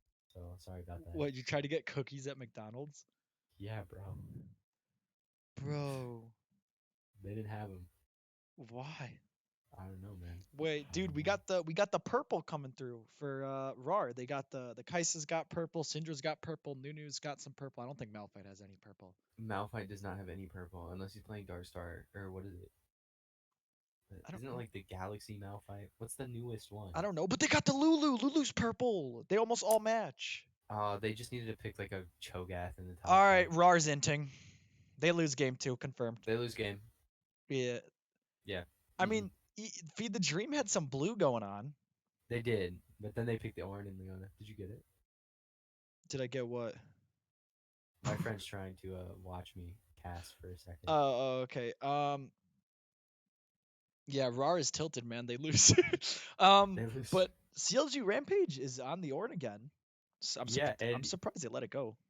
But Yeah, he was so strong that game, and he had a huge gold lead. So I don't know why they let him get the Orn again. It was quite it was interesting, but It was interesting and had a huge gold lead and was able to get all of the damage or all of the bonus gold from his upgrades onto his team, which is super huge. We saw that gold lead come into effect in those team fights. Obviously, the bonus damage on the Bork, the bonus damage on the Ludens, the bonus damage onto the Black Cleaver ended up being a huge factor for the Olaf in the last game. Going to be able to add additional tank stats to the Sejuani. Rawr actually banned out the Trundle, which would have been a huge pick for them, knowing that uh, FTD had already picked the Ornn and the Sejuani. I don't know why they didn't opt to pick that up. It would have been a really solid pick. Would have gotten all the bonus tank stats, especially from the bonus Ornn items that were going to be given to the Sejuani. Um, I Golden think died. Oh, never I'm mind. trying to think here. I'm trying to Oh, think of five head, top lane, five yeah head. yeah. I was trying to put more thoughts together, but overall, on the side of FTD, they have a solid tank line. Again, they don't have that carry in the form of Olaf, but I think they have the peel now with the Leona for the Ashe, and they don't have a huge dive like the Katarina. Again, Kai'Sa can get to the back line with the Malphite ult, so Malphite is going to ult in. Kai'Sa will be able to follow up with that. Obviously, going to be hit with the Lulu ult before going in because I don't think the Lulu will be able to get flank around to get to the Kai'Sa in the back line.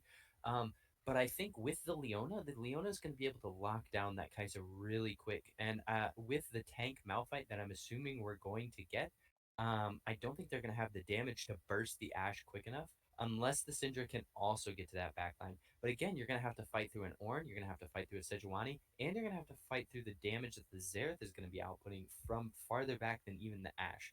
Um, we'll have to see how this goes. Feathers is really going to have to do his part in getting to the back line to get the knockups for the Kai'Sa to be able to engage upon. Kai'Sa is their carry here. Syndra will be doing damage, but I don't think with the tank line that FTD has, I don't think the Syndra is going to be a huge factor. It really is going to come down to how well the Kai'Sa can play in these team fights and how much damage she can output. And we're going to have to see the build on the Kai'Sa. Obviously, Kai'Sa builds have been kind of ever changing. We've seen the AP Kai'Sa, we've seen the Manamune Kai'Sa, I've seen Lethality Kai'Sa. Obviously, that one doesn't work too well. But I think we're going to see the standard Ginsu's build. With some more damage items on top of that. Obviously, not an ADC player, so I don't remember the full Kai'Sa build with the Ginsus. Um, but it's going to be up to Kitikara to really output damage in these fights and get to the back line. Neo wasn't able to do it last game on the Katarina, so I'm thinking that FTD might be able to fight that off well this game, and I think we might see another victory from the side of FTD here as well. Again, they did get the blue side too, which is definitely influencing these victories. So for me, I have to pick FTD in this case, just because of their team comp and of the way they played the last game with this dive heavy comp that Rawr is playing. All right. Well, we are loading into the game here. We can take a look at the runes if there's anything. No, I'm pretty sure everything looks pretty standard. Um, And it's a tank Malphite. He did not take comment. Yeah, it is. It is going to be tank Malphite. Yeah, but everything else looks pretty standard. Luna electing for the exhaust over the ignite. So Luna, Leper will have the ignite in that lane. And TP advantage is going to go to Rawr. They actually have two TPs this time, so could possibly look for that 1-3-1 and then fight around objectives. We'll see what they do, but we are almost ready to get into game. Feed the dream, taking game one, getting ready to possibly take game number two. And yeah, we'll see how this one goes. I hope no more legal pause. Yeah, definitely not. I do like this TP pickup from Neo. I think this is a little bit better, obviously, than the Ignite Katarina that we were seeing. Going to be able to put a little bit more pressure onto the sides of the map, which again is what I think they need to do to win these games. The exhaust on the Lulu, not a great pickup because you don't have anybody really diving onto your carry, right? you are actually going to be separated from the Kaisa. So you're trying to get shields from far away, and that exhaust range isn't that great. Again, you can exhaust the Ornn, you can exhaust the Sejuani, but they're not going to be huge damage dealers, and it's going to be hard for you as a Lulu not being able to use the ult on yourself and not using your shields on yourself to exhaust the Xerath or the Ashe. So I would have preferred the Ignite pickup in this lane. Obviously, they're going for a safer lane because they're expecting the Leona and the Ashe to have really high kill pressure in this early game, which I think they do. Obviously, Leper opted for the Ignite, uh, which makes the most sense here. We're gonna have to see how they do in this game. All right. Oh, Neo. What? Wow, early flash from Neo. That's gonna be huge for the side of FTD. I don't really think he needed to flash, and then just goes back in the same bush again. Um. All right. Yeah. Well, Neo probably thought he was in some sort of danger, maybe getting invaded on. I don't know, but taking a ton of poke, Groot just walking forward and just putting so much poke onto him. Groot will eventually run out of mana here, but he's But he does just have the chunking passive. Neo. Yeah, he has the passive. He's just chunking the Neo out. Neo is gonna have to reset, maybe use his TP. Neo did have to burn the flash, and will back. We'll see if he's gonna TP to lane or if he's just gonna walk back and take that deficit. But Xerath, poking him out and getting that early lead in the mid lane before the laning phase even. Oh, and the TP is used too. So That's a no huge sums. advantage for the side of FTD. Able to push him out of lane, able to get a head start on the CS. Obviously, he's not going to get too much because the Syndra did TP, but now they don't have that TP until 6 minutes, almost 7 minutes into this game. I think that's going to be huge, and I think for the side of FTD, they need to look to move that Xerath somewhere else on the map, either towards the spot side with the high kill pressure that they have in the Leon Ashe, or towards the top side with the Ornn to kill the Malphite. Because the Syndra can no longer match with the TP. Again, Xerath is a slower champion. It's going to be hard for him to roam. But if they're able to catch Rawr offside, like off guard, and not be able to let the Syndra start roaming, since she doesn't have the TP, she won't be able to show up at the fight. So I think that's huge for the side of FTD. Hey, Golden, no more not a Cloud Rift this time. It's not a Cloud Rift. Pog, Hopefully, we get another Inferno. you like That Inferno really Rift? worked well for the poke comp of. Well, they didn't really have a poke comp. They just had the Lux, but the Lux was able to burst a lot with that extra Infernal damage, and the Xerath will be able to do the same thing. Okay, well, these junglers looks like Sedge went for the red blue Gromp clear to give him a level 3. And a gank into the mid lane. Dogwolf Wolf walking forward. Remember, Neo has no flash because he burned it earlier. And I Am Groot is going to pick up the first blood in the mid lane. Excellent call from Dog Wolf Wolf again. He really is just doing so well in this game. Excellent pathing, able to track the jungler, and already ahead in this game, able to pick up the assist and get the kill onto I Am Groot, putting that Xerath even farther ahead onto the Syndra. Syndra can't TP back to lane now. Xerath's going to be able to pick up a bit more gold. All right, in the And then top here we lane, go in the top Dog lane. Wolf Wolf coming through. Remember, has that passive. They are going to get the stun. Feather's going to flash away. He's going to eat autos, though, and he's going to get taken down. Like we said, Dog Wolf Wolf on this Sejuani, he's everywhere, and he already has 2 assists to his name and helping out his solo laners. Yeah, I don't think there's any much more to say about what he's doing around the map. Really able to just put so much pressure. Xerath ahead now, Ornn ahead now, and we saw that the Ornn was already able to get ahead. CLG Rampage obviously already able to get ahead of Feathers in the last game on this Ornn, and I think he'll be able to do it again this game. Already up 8 CS and gonna be growing that lead even more. Pushing this wave into the tower. He should opt to back here and pick up his next item. Although he can he can already forge items, and he has no need to go back. He's about 50% mana, but he should be fine and has enough sustain in this lane. I'm a little disappointed he didn't go for the corrupting potions. Obviously, that gives you more sustain in lane and your Ornn, so you can't actually craft those sustain items in lane like potions. But overall, good trades and good kills on the side of FTD.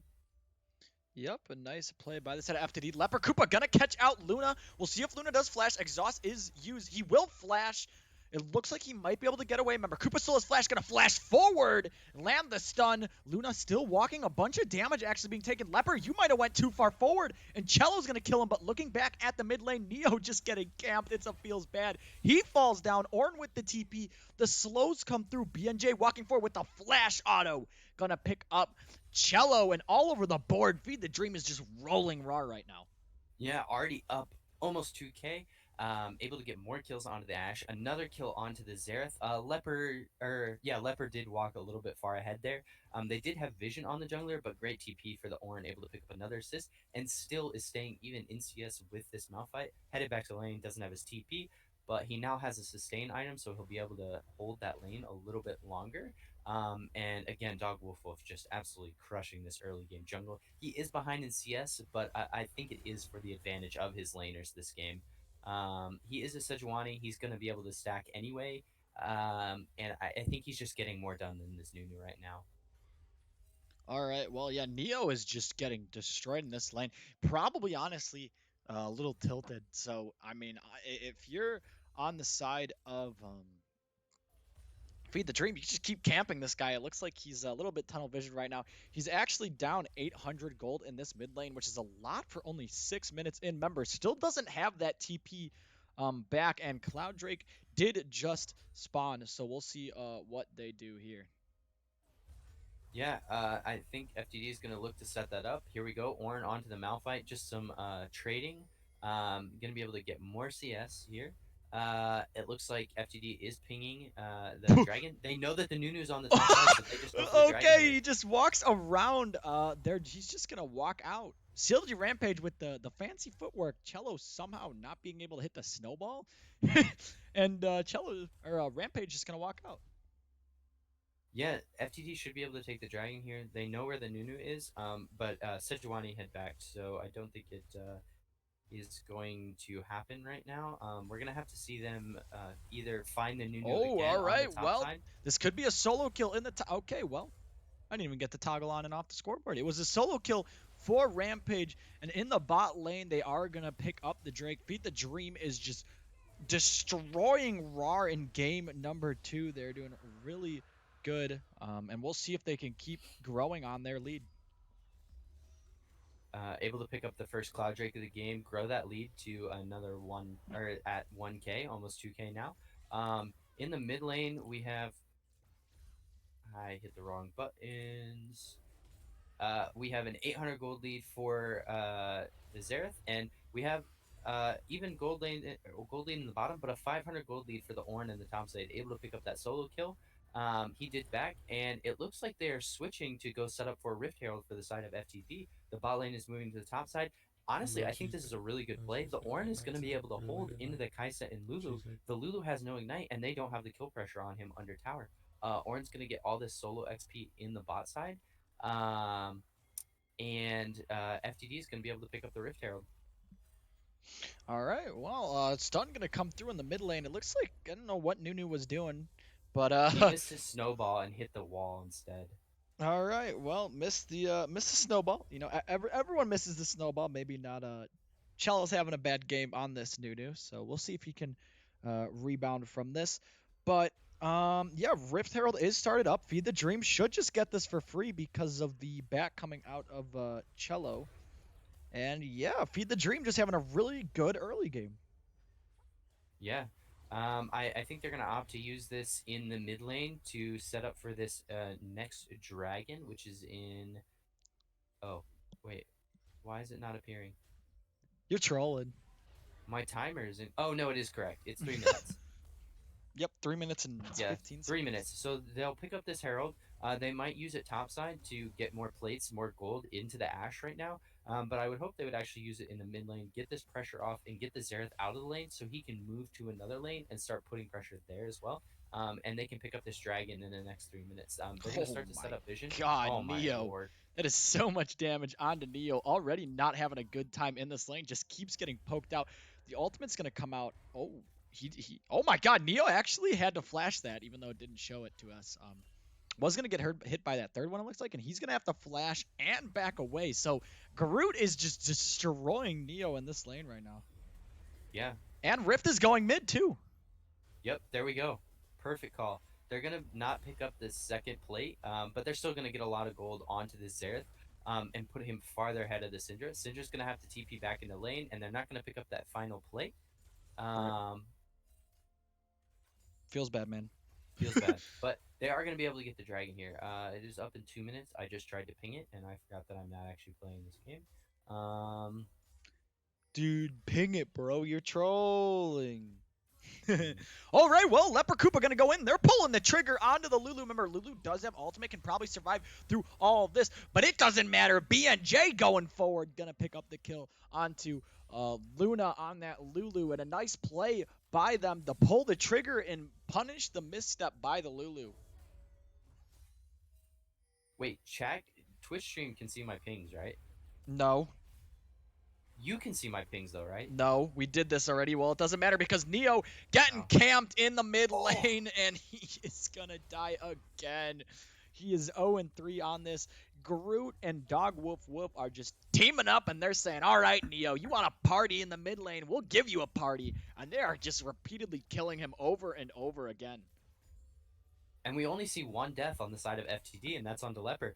3-0 on the Xerath, 2-0 on the Ashe, 2-0 on the Ornn, and they're getting farther and farther ahead in CS. Obviously, Ashe is still a little bit far behind, not that big of a deal because she has the 2 kills on top of the Kaisa. But Groot is able to pick up another turret play here, and he might be able to finish off the tower. Oh, no, Cello, that is not where you want to be. You're going down. Unfortunate. The Yeti is not going to get out of that one. Another pick by the side of Feed the Dream, and Rawr is just falling apart right now. Yeah. I think they should start to FTD should start to rotate down towards the dragon. I don't think they're too concerned. Obviously, they're so far ahead in this game. If they give up the second dragon, it's not too big of a deal. It looks like they actually want to pick up the tower plates on the top side before they go down here. Get more gold onto the Ashe. Again, like I said, they needed to put more gold into the Ashe and put more pressure into the Ashe, just so she can be farther ahead in the later game. Struggling a little bit last game. I don't know if it was because of positioning or just because of the power of the Xerath. The Katarina last game. But this game, they're definitely putting a lot of resources into BNJ and into I Am Groot, and we're seeing the results here. 8-1 on the side of FTD and a 4K gold, 3K gold lead, sorry. And now they're moving towards the Dragon and going to be able to pick up a Mountain Drake to help their Ornn and their Sejuani and Leona frontline even more for these 2 really strong carries that they already have. Yep, and Feed the Dream hasn't knocked down a turret yet. So, I mean, if you're the side for Rawr, that's I guess your saving grace right now. And it is only a 3K gold lead, so it is still comebackable. It's not the worst, but they've just been, it just looks like they've just been overstepping, like trying to get something done, but Feed the Dream just has better vision. And yeah, this Drake it is going to be a Mountain Drake, which means we actually could get another Infernal Soul. We'll Very see possible. if a fight does happen. It looks like a fight is going to happen. Leper Koopa going in the back line. Lots of damage coming through, and it goes on to everyone. And Rawr is just going down. Feathers, you are not unstoppable. Can't even blow up. BNJ going to fail the flash, and you're just going to get hit by the Zenith Blade, and you're also going to fall. And Feed the Dream with the team fight, picking up the free 3-0 and the Drake. And the Drake here, just so far ahead at this point. It looks like we have a 5K gold lead for the side of FTD. Going to be able to pick up the dragon, get those additional stats. Ornn is already level 10, so we're getting close to that point where he can start to upgrade items. He's going to be able to go into the bot side, clear more waves. Turret plates are about to fall, so we should see them pick up this outer line of towers. They already have a ton of damage onto the first tier in the mid lane, and it looks like they're pinging to go there now. Bot side, they didn't get very much damage onto the tower, but Ornn with the Demolish is going to be able to burn through these towers pretty quick.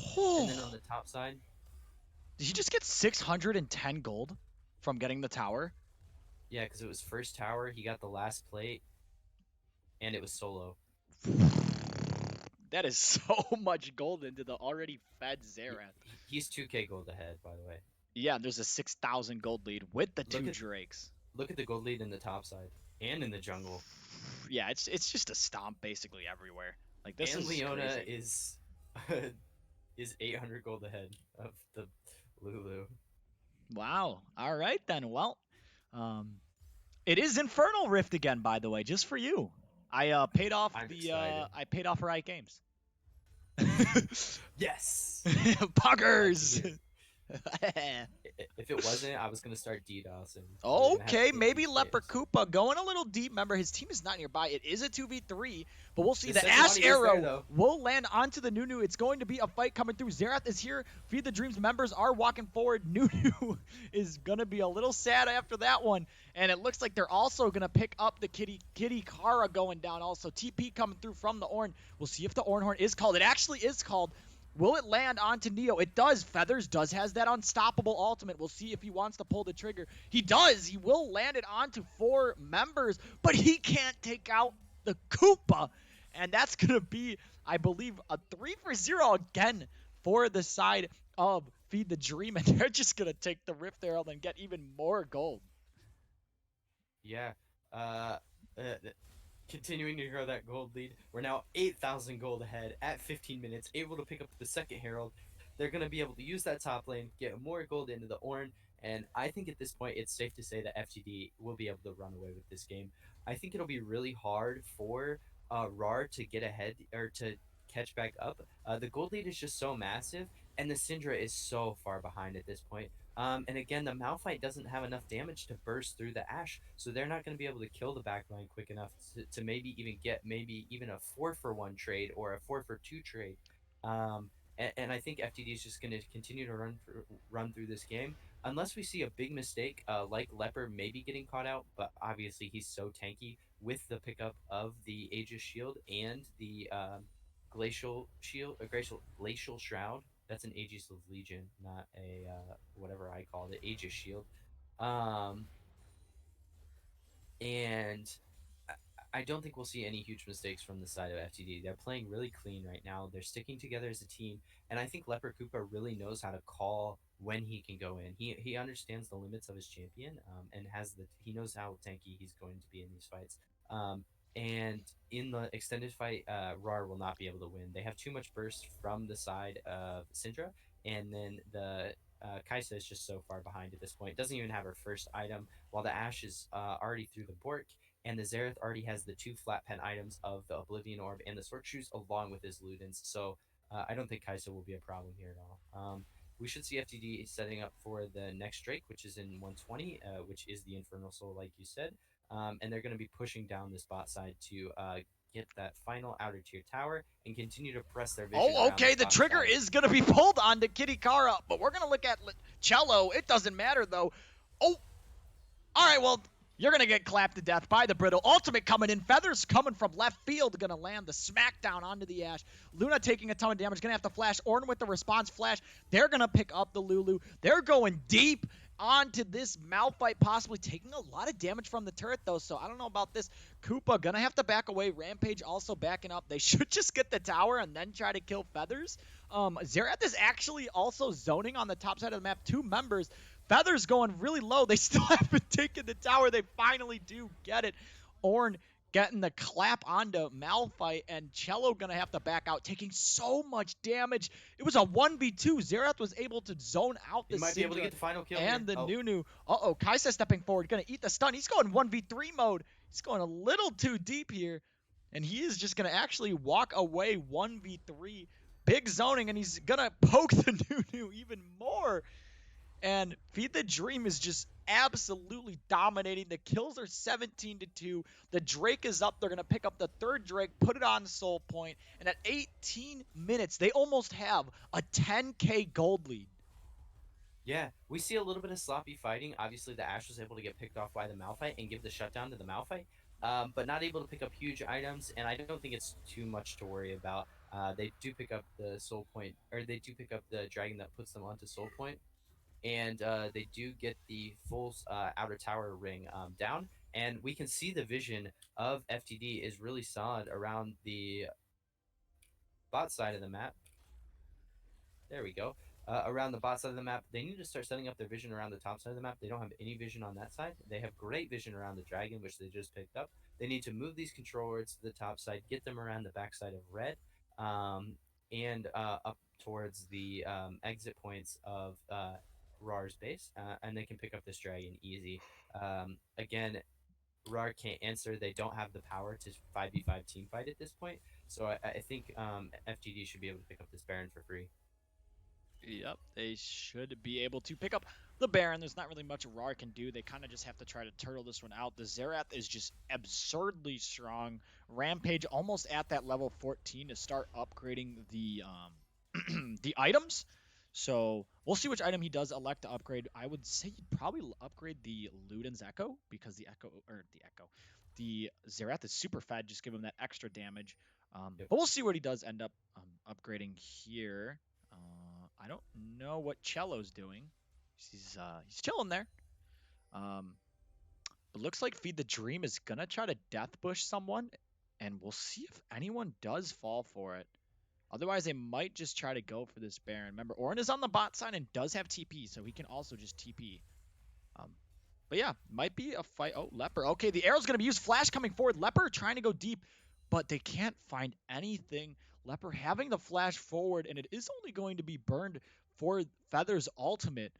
So nice play by Feathers to get out of that flash combo possibly.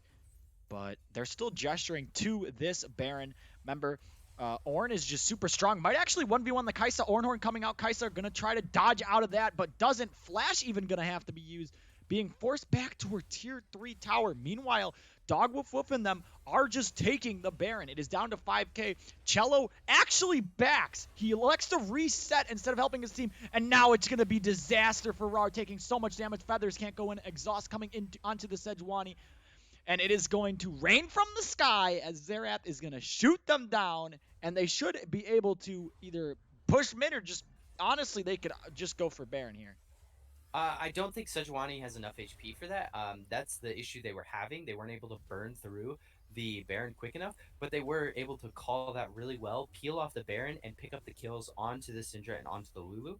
Um, a great call. I don't know who, obviously, that call was from, but good call for the side of FTD to peel off the Baron and understand their limits and get the kills onto Rawr here.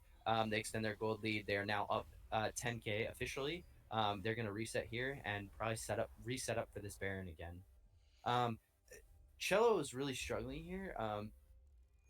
I don't know if he's having trouble with vision or if he's having trouble just getting these flanks off. But I think next game we want to see him on something a little bit different, something that's a little bit easier to engage upon or engage with. I wish they would have given him the Malphite and maybe put Feathers on a little bit harder of a carry in the top lane, maybe a Kindred, maybe a Jace, something that Feathers can really start to deal a lot of damage on, and give the engage tools to Cello because he really wants to be the engage, but he's struggling with this Nunu. So we'll see what happens next game. All right, well, we are 22 minutes into game. There's actually a 10k gold lead for the side of Feed the Dream. They are huge, about to pick up this soul in about a minute. Complete control of this game, and they should easily be able to close this out. Feathers is really far deep. We'll see what ends up happening. Team fight coming through. Unstoppable going on to the Xerath. Barrier is burned, but BNJ just slowing him to death. Koopa even going in on the back line. Everything is going wrong for Rawr. It's a double kill for Groot. He is feeling it this game. The Tree Man coming in hot. Lots of damage going in onto the back line. Luke going to have to flash away, but Neo is going to eat the stun. And Groot is legendary. And he's popping off. It's going to be an ace for the side of Feed the Dream. And they should be able just to pick up the... Oh, all right, never mind. Drake's not up for another 20 seconds. Be able to push mid here and possibly look for the Drake or Baron. It looks like they're opting to go for Baron. Zera's going to reset here to get a Magi's. Actually, opts to pick up the Magi's more AP.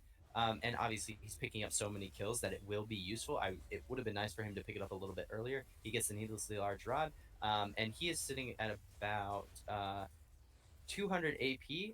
Really solid. Zera's AP ratios are really good. Plus the bonus damage from the Infernal Drake that they should pick up here is really going to enable the Xerath to deal a lot of damage to the back line. Ornn was able to pick up the second tier, going to rotate down to the Dragon here. And I think Rawr either goes for a Desperation Baron here or tries to get the top lane first tier with the Malphite in the top lane. They don't really have many other options here except to turtle and kind of farm. Maybe get some more CS onto the Syndra. 0-6 with only one item. I think it's a lost cause. Maybe just put some more farm into your Kaisa. She is almost to her Ginsu's. She is at only 500 gold, so still actually quite far away from that Ginsu's. Malphite will be able to pick up this first tier in the top side. FTD, meanwhile, is going to push in the bot side and maybe pick up this inhib. They do have all the tools to dive right now. We have full ultimates, and Oh, Malphite is not here all to right. help with the Fight fight. going to engage. Kaisa just ends up dying. They're all falling. They are so far ahead. It is a 13k gold lead. Nothing is going to stop this Feed the Dream team. They are up in kills 27-2. It is an absolute slaughter fest for the side of Feed the Dream. They are going to pick up this inhib. Looks like they're going to rotate mid and also get this inhib here too. Yep, going to be able to pick up the mid inhib or mid inhib tower. I think Rawr will be able to be up quick enough to maybe cancel this. Actually, no. And then they're going to probably reset here, go for Baron, and go for the killing blow on the Nexus here. All right, they do pick up the inhib in the mid lane. It is literally like it is almost a 14k gold lead. Yeah. How much more gold do you need, Feed the Dream, to end the game? Like this isn't even fair anymore. This is like challengers playing like irons, man. Yeah, this game is really just a slaughter. And again, Rawr with the comp that they had are not able to pull off the intention that it had. Malphite can't get to the backline. Kaisa cannot follow up. So I think Rawr needs to opt for a different team comp next game. Maybe play more of a poke comp, or maybe play more of this front to back fighting style that FTD is willing to play. Clearly, they're picking these tanks. They're picking a backlane mage who can kind of control the map and control the area to set up for these fights, and solid DPS in the Ashe, who's going to output a lot of damage with the Hurricane and with the Bork onto the two tanks on the side of Rawr. So I think Rawr needs to pick up that front to back fighting style, or maybe go for more of a poke comp here. All right, well, looks like Baron will end up falling. Feed the Dream picking up the Baron shouldn't be very hard to take as no one is contesting that. It is now a 15k gold lead. How high is this gold lead gonna get before they end the game? I think we'll see it cap out at around 17. Once these minions start pushing into the base, we're going to see the gold lead even out because they're all going to be picking up the CS. It looks like FTD wants to pick up the final inhib. They have a wave pushing in the bot side. They have a wave pushing in the mid lane. And they're going to be able to pick up this tower in the top. And they should be able to get the killing blow here. All right, we'll see if a fight does come through. The poke is just gigantic. Will he kill Luna? The answer is yes. Luna is going to fall. Ornhorn going to come through. This is going to be the final blow. Neo getting knocked up. Just Xerath is just... He is a raid boss right now, just destroying everyone. Rampage is legendary. Oh my god, goodbye, Kitty Kara. That's a triple kill for this Xerath. Groot is really feeling it this game. And Feed the Dream is going to take turret number 1. They're going to take turret number 2. Groot going for the style point is going to flash on Feathers. And this is going to be a 2-0 lead for Feed the Dream, who is one game away for winning the championship, and we'll see if they can pull it off in game number 3. After burning through MIT in the semifinals and going up 2-0 on Rawr, I think it's safe to say that they are no longer the underdog in these games. They're playing super well, really putting out a lot of damage in these games, really playing well in these team fights, and I think we will see if they can pull a 3-0 out in this final game and prove me correct in saying that FTD would win. But yeah. All right, let's take a look at the damage. Yeah, Xerath did 29k. Hold on, let me do some math here. So we got around 7. That's 10, 14, 20. All right, so Xerath did more damage than the whole entire Rawr team combined. Yeah. We didn't have a single person on the Rawr team deal over even 7k. really hurt them. The Ornn on the top side able to deal 13k damage. We saw him getting solo kills. We saw him pressuring out the Kaisa in the bot side on the second tier tower, pushing her all the way back to her inhib tower. Overall, just great gameplay from the side of CLG Rampage and I Am Groot. But I think the real hidden mastermind behind their whole plan was Dog Wolf getting the early kills onto the Xerath and onto the Ornn, really roaming around the map and helping his laners get ahead, which we didn't see him do as much in the first game. And that showed a little bit. It did take them a lot longer to close out. This was a 28-minute game, but I think Dog Wolf really put the pressure on, and said we're gonna get this game done quicker. We're gonna actually get our laners ahead, and we're gonna see the returns in the late game. And obviously, it really showed. A 14-0 Xerath, 8-0 on the Ornn, 4-0 on the Sejuani, 4-1 on the Ashe, and 1-1 and 16 for Leper Koopa on the support there. So we'll have to see what happens in this next game. Like I said, I want to see Rawr maybe go for this front to back fighting style instead of this kind of dive comp that they're playing. Or maybe a little bit more of a poke comp. Maybe put feathers on something like a Jace, something like a Kindred, or maybe we see him on maybe a mage like a Swain or even a Heimerdinger in the top lane wouldn't be crazy at this point. You're down 0-2, you need to pull something out. And I think we need to get Cello off of this Nunu and onto something that has a little bit more of a reliable engage, like the Malphite or like a Zac. And we'll see if he's able to do something with those champions. All right. Well, we will be taking a quick break, and when we come back, we will be in game number 3 with Feed the Dream and Rawr Silver. So come back in just a couple minutes.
All right, everyone, right as this song ends, we are ready to go into game number 3, Feed the Dream versus Rawr. Sorry, Rawr was they're so irrelevant I forgot their name. No, I'm kidding.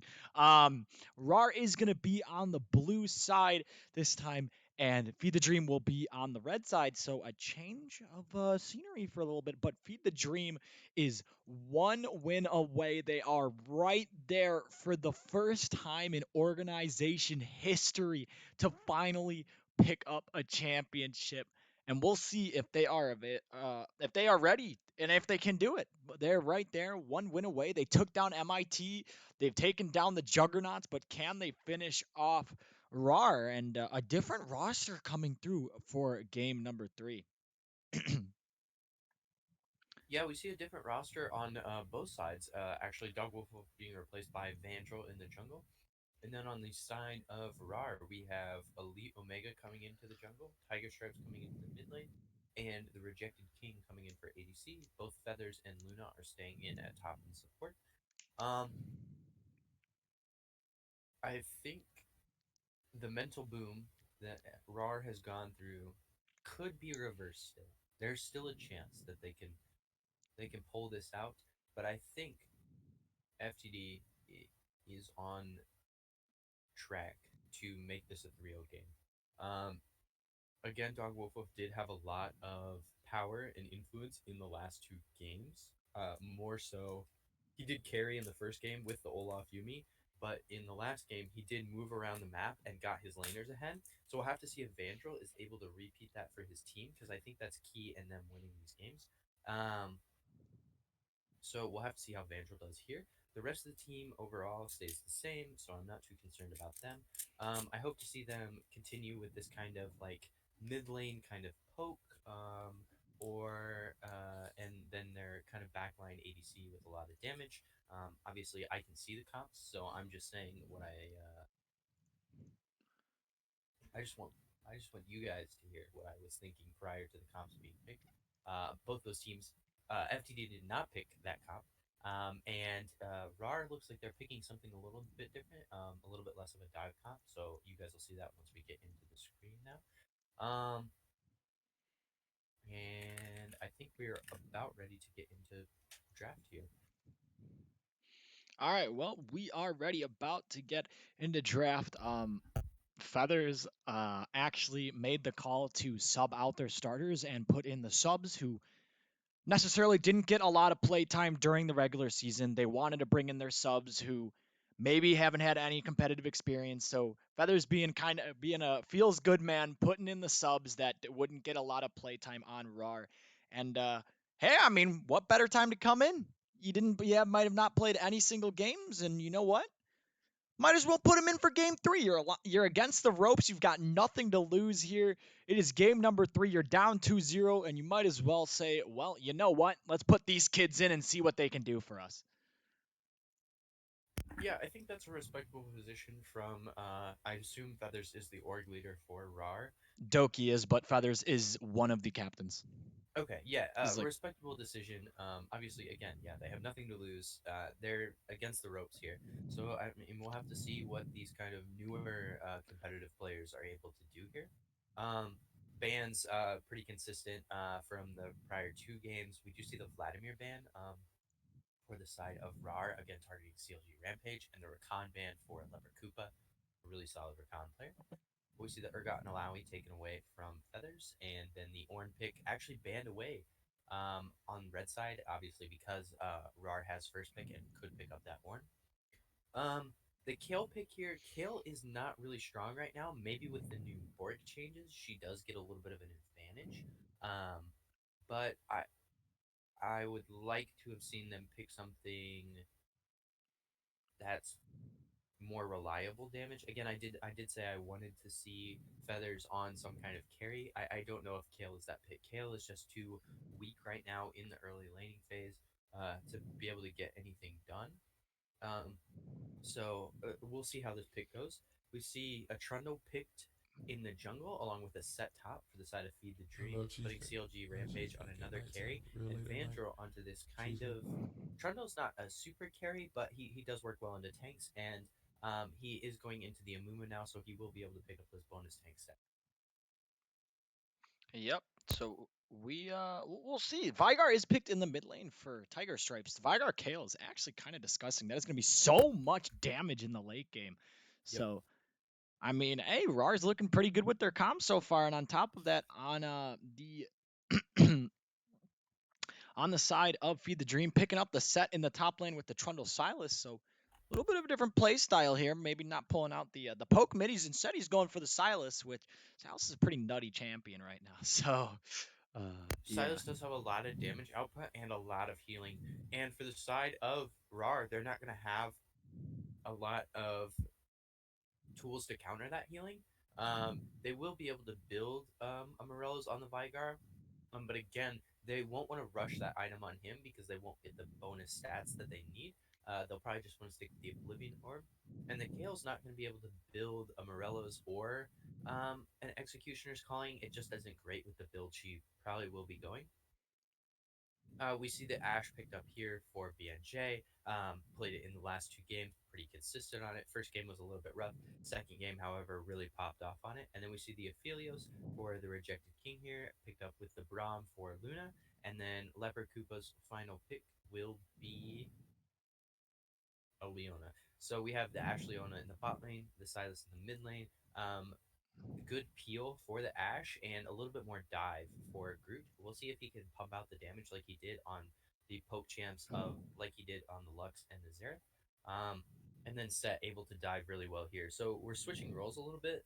More of a dive comp from the side of FTD, and a little bit more of this kind of scaling damage comp from the side of Rawr. And it does look like they went to front to back in this case.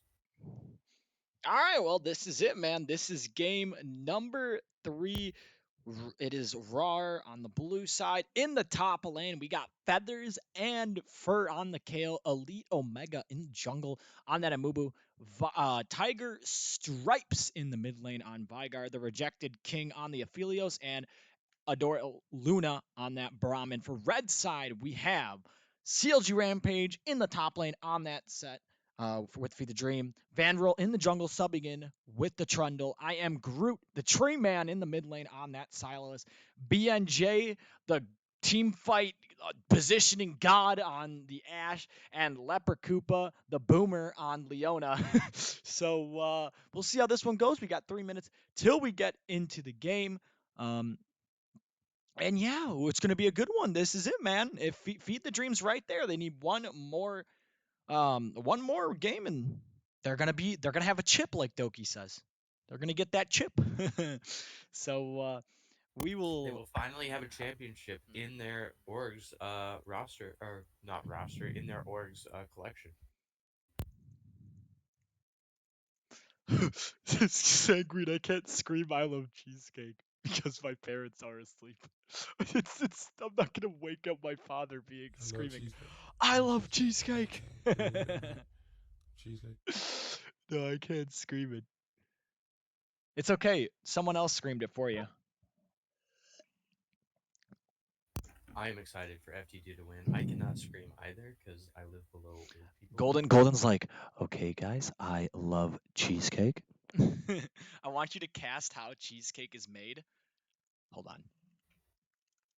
Get me a video. All right, wait. I'll cast it. I looked it up. All right, how do they make? Okay, guys. All right, hear me out. So No, let step. me cast it, bro. Sanguine wants me to cast it.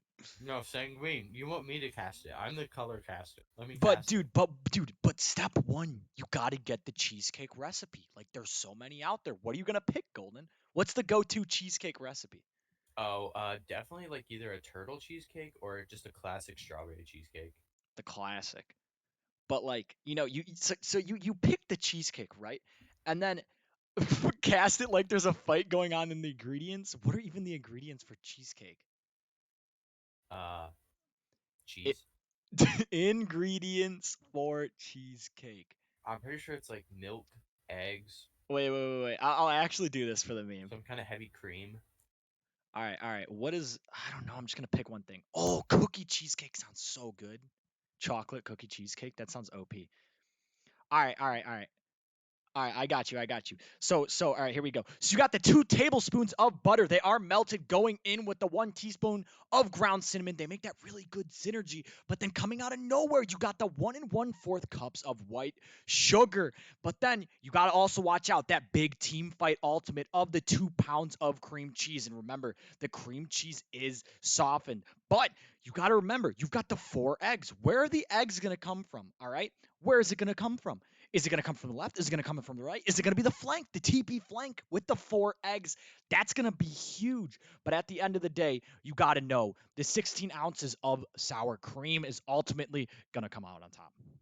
And there you go. There's the cheesecake casting just for you.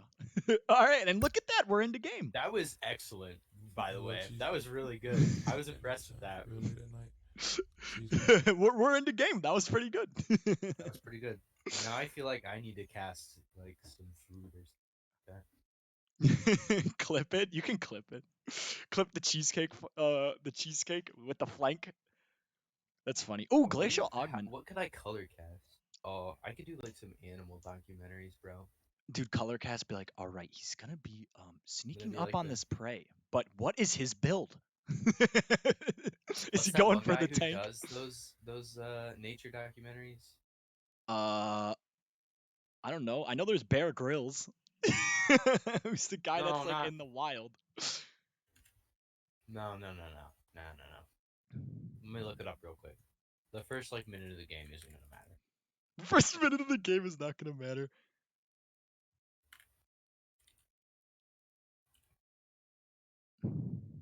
What, you guys want me to be a plat player and talk crap about IBS? All right. So guys, everyone in IBS is really bad. Just like I was in there and like I had to get out ASAP because I knew I was like, what am I doing here? I'm a monkey. But now I have upgraded to gorilla. All right. Monkey is IBS and gorilla is like gold. Once you get the plat, you're like Harambe. All right. Because obviously plat is God. So you're Harambe. Hey, by the way, it was David Attenborough I was thinking of, and gold is Oh. nowhere close to gorillas. We're still like No, you're an fucking like orangutan. single cells You're an single orangutan. cells You go. organisms. Monkeys together strong though. Yeah, they're OP. Hey, all I gotta say is Rawr is hitting them with the. If we don't know what we're doing, how is Feed the Dream gonna know what we're doing? 5 head. True. 5 head. All right. Well, we are in the game, so obviously, no more monkey casting coming around. Feed the Dream on the red side. Rawr is on the blue side. So this is gonna be interesting. Yeah, fleet footwork on set. That is pretty interesting, actually. I didn't actually look at the runes. I was too busy being a monkey. Yeah, fleet footwork on set. Press the attack on Trundle. Oh, you guys clipped the cheesecake play-by-play. That's Pog. That's a classic. That's gonna be a good one.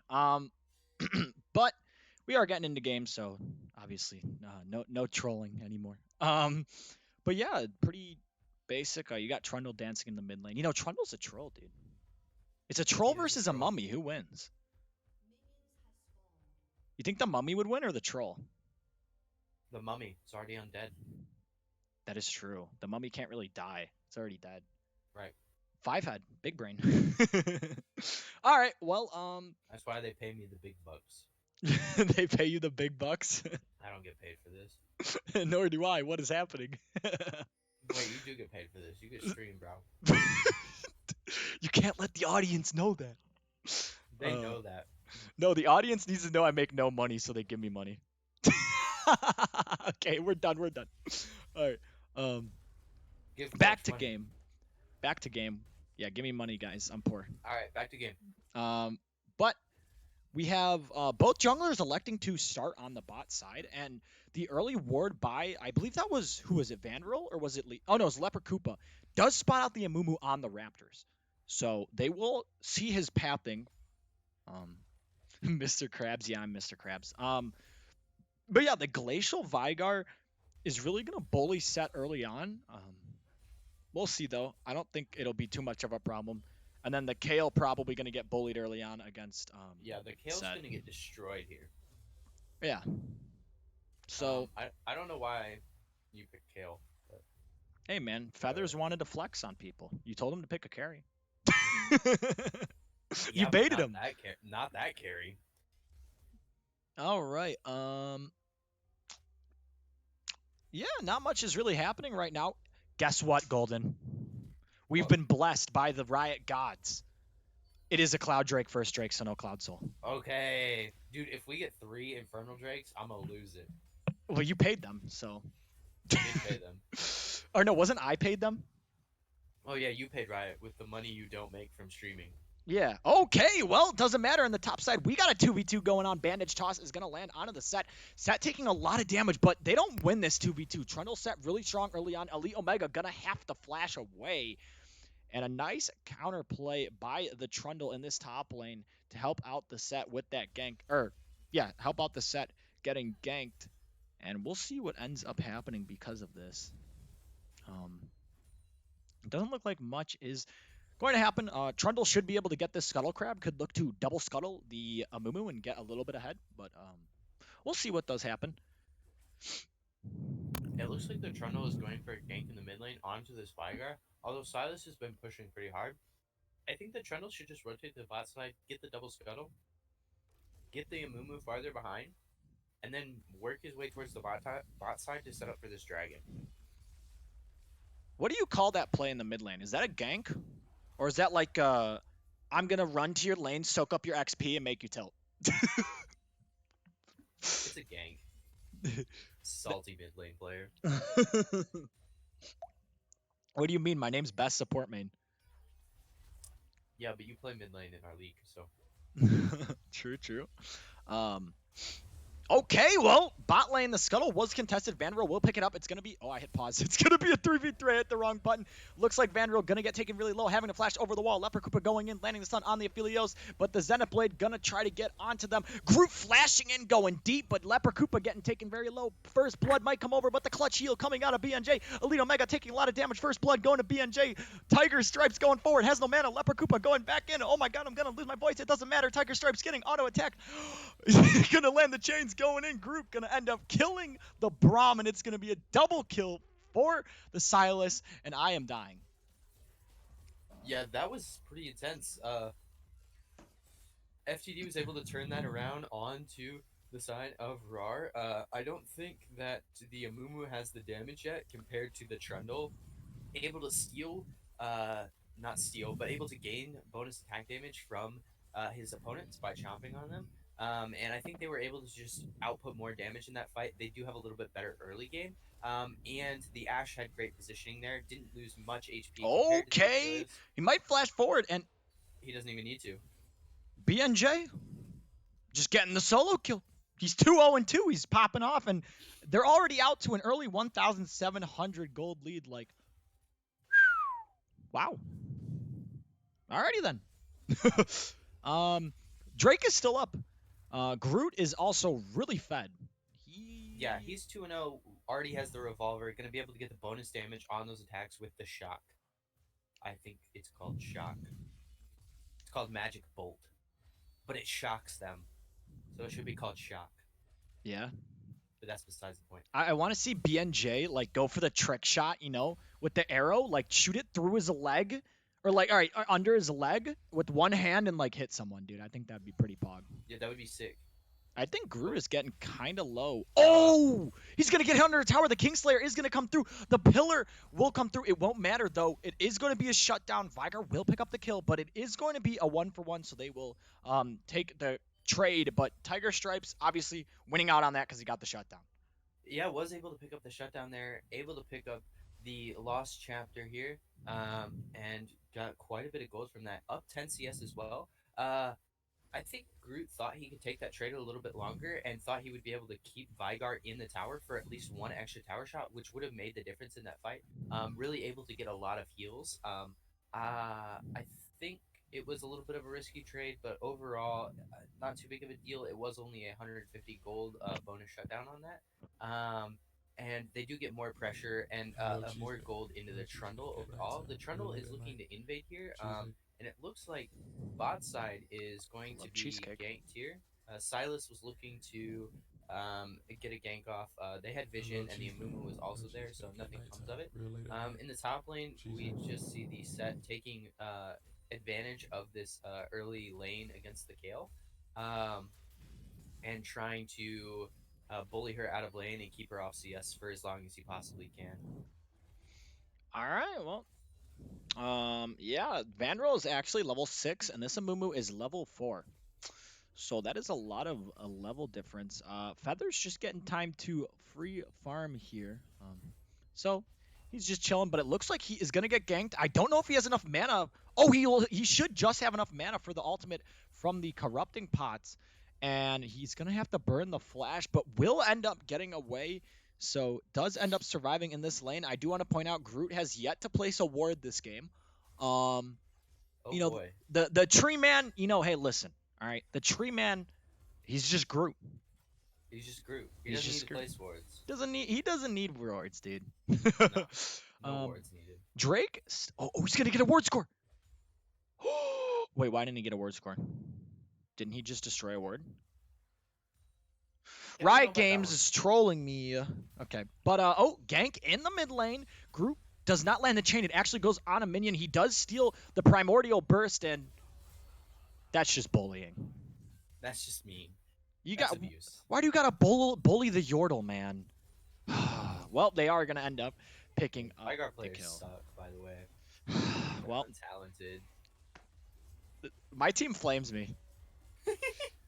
I don't like this anymore. But regardless, Feed the Dream is gonna pick up the Cloud Drake and is up, starting out. Starting out. What it has? 3K gold lead. Yeah, I was trying to say that. I knew what you were trying to say. I Vygar got you. player. Vygar player. Yeah, Um, Vygar player. Yeah, obviously. yeah, this Silas is 3-1-2, really big. So Yeah, and Ash already up 203. Has those 3 assists plus 2 kills. A lot of gold on her. Looks oh, like Set is gonna get ganked here. here we go. Set gonna get ganked. Remember, he does have the ultimate. Can slam someone back. Electing to slam the Kale back, and he'll just walk out alive. Nice play by Yeah, CLG Rampage. he wanted to use the Set ult to get back into the minion wave so he couldn't get locked up by the Amumu Bandaged House, which is a really good play. Able to get out there without blowing his flash. Only had to use his ult, not too big of a deal. And his both his and Kale's teleports should be coming up in time for this next dragon play here in about 4 minutes. Kale obviously going to get hers earlier. If the Set can push her out of lane and force her to teleport back to lane, that would be really good and set them up for another Drake. And the next Drake is a Mountain Drake. All right, wait. The next Drake's a Mountain Drake. Yeah. You know what this means? 3 Infernals? 3 Infernals? It'll Question troll mark? us and give us an Ocean Drake. Dude, if they troll us, we paid Riot. Like they have We paid to. Riot. They have to. Yeah, they like. Come on. Come on. But yeah, just good start from the side of Feed the Dream. Rawr can come back though. They do have that late game scaling from the Vygar and the Kale, so shouldn't And be the Aphelios. yeah, shouldn't be too scared. Should be fine here. Wow, you guys are all simping for me. You're cool. Imagine. Listen, I just need to get paid so I can like Finney said, I'm asking for your financial support, but it doesn't matter because Trundle's asking for Vygar's financial support, and he's gonna have to flash away with that life support, and Banroll is gonna dive the tower. They're gonna get hit with able to pick up the kill. Yeah, they're gonna get hit with the tax, like the IRS, how they tax you. They got hit with the tax, and you know. Oh my God, he's gonna flash forward. Get me out. I am Groot. That was clean. He's a tree. That was clean. What was that? You can't be doing that. That's not even fair. That was disgusting. Wow, okay. I am Groot just absolutely deleting the Yordle. Yordle's getting bullied. I mean, Vygar players, am I right? But yeah, they Feed the Dream up to this 4,000 gold lead. Elite Omega going in does have the ultimate. Taking a lot of damage. Ultimate will come down. Remember, Vanderbilt is going to be stuck under the tower. Does survive. Groot has that ultimate, so should be fine. Absol, no, I have like 6 people. But yeah, we'll see. But okay, Leper Koopa, he's running, man. You He have a roam to the bot lane. yeah, there is Silas is rolling down, rolling. Yeah, he's rolling. He's rolling. I mean, he He has technically is Mandatory. rolling. Oh wait, that's He's not what that does. okay. Well, here we go. He is going to be going in onto Tiger Stripes. Remember, he has the Amumu ultimate. Vigar getting taken low, and Groot is just destroying the Vigar. That is nutty. Nice play by the side. I Am Groot is really stepping it up this game, showing that he can play those poke champions in the mid lane, but can also play things like Silas.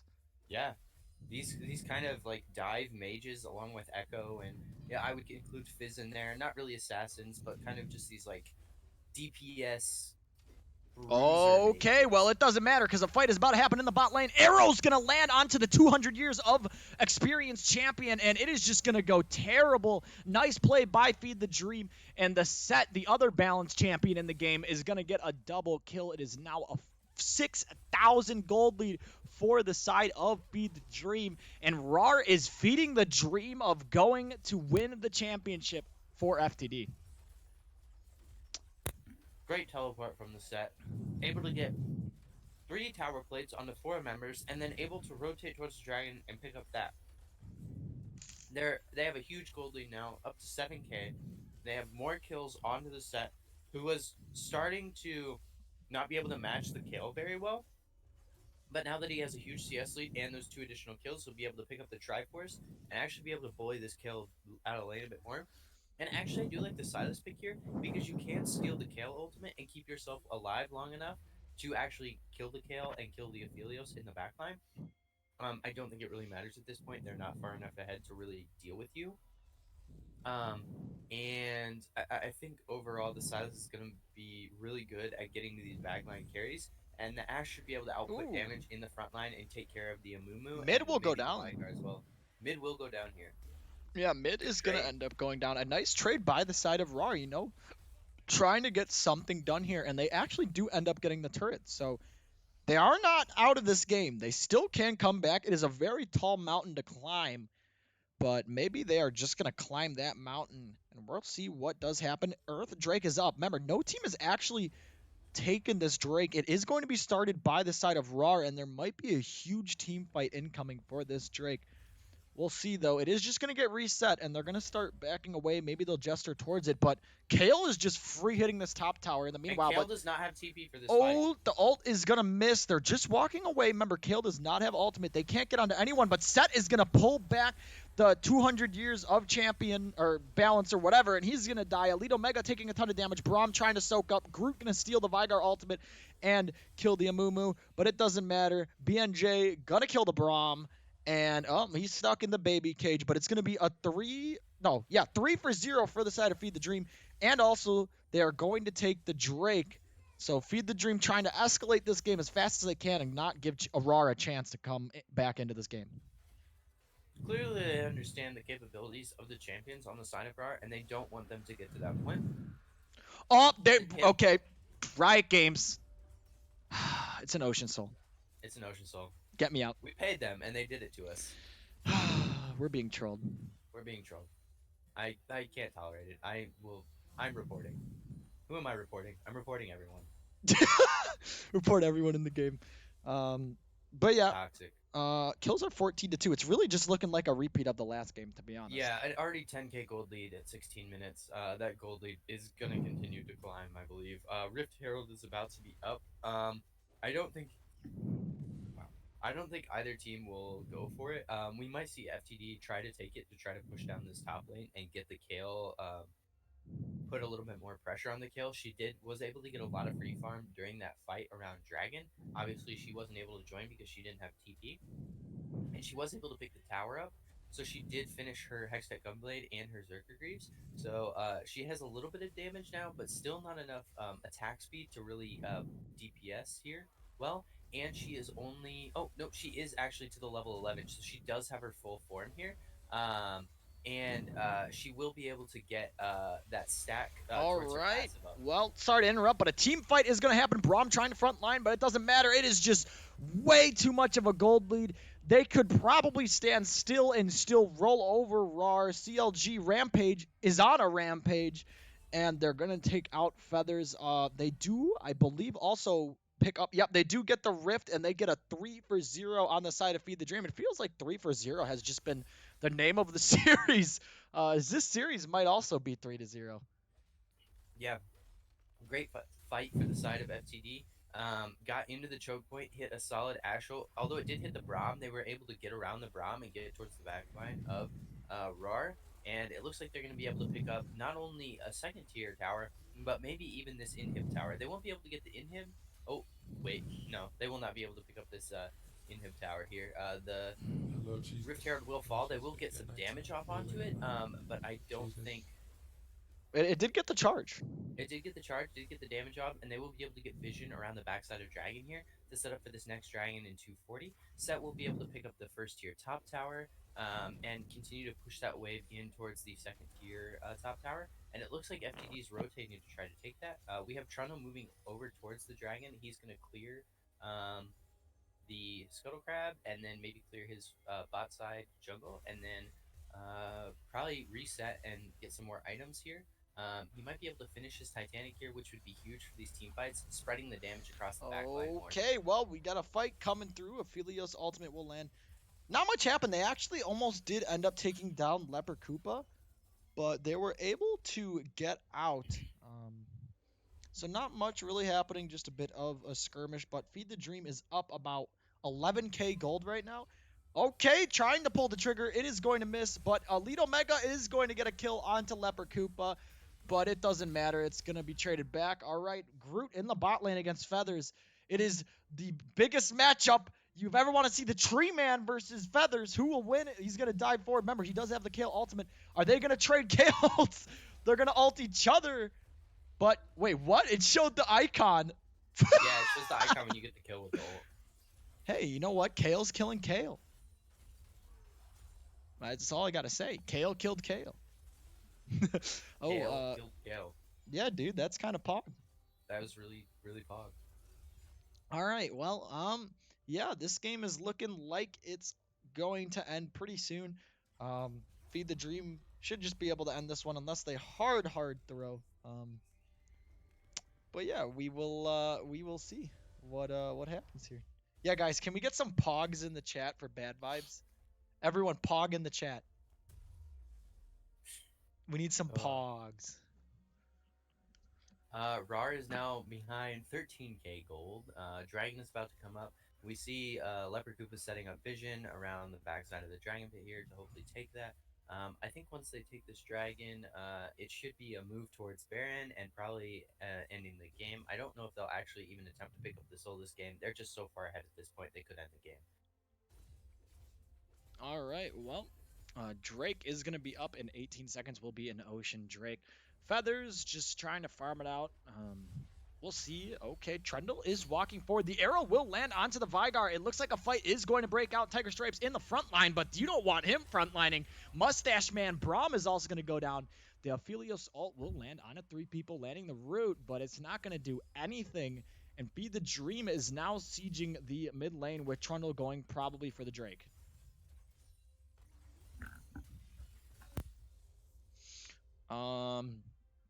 Yeah, but Feed the Dream, doing really well. They're going to pick up this Drake. They're probably going to end up sieging this mid lane.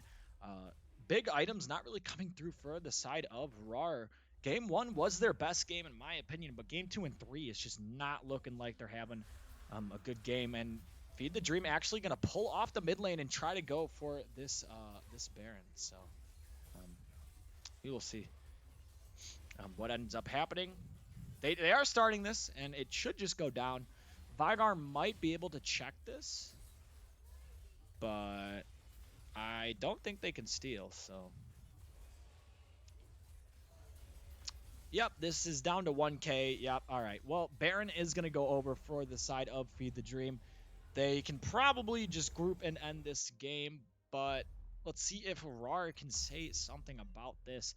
I mean, if they just, the longer this goes, the more Rawr scales. But they are just so far behind. If they're going to come back, they're going to need some sort of miracle to win this. So we'll see what they end up trying to do here. Um, but yeah, we will see. Um, Golden's dead right now, so um, I guess it's solo cast. Um, Set is going to push the top lane. They are trying to do a 1-3-1 here.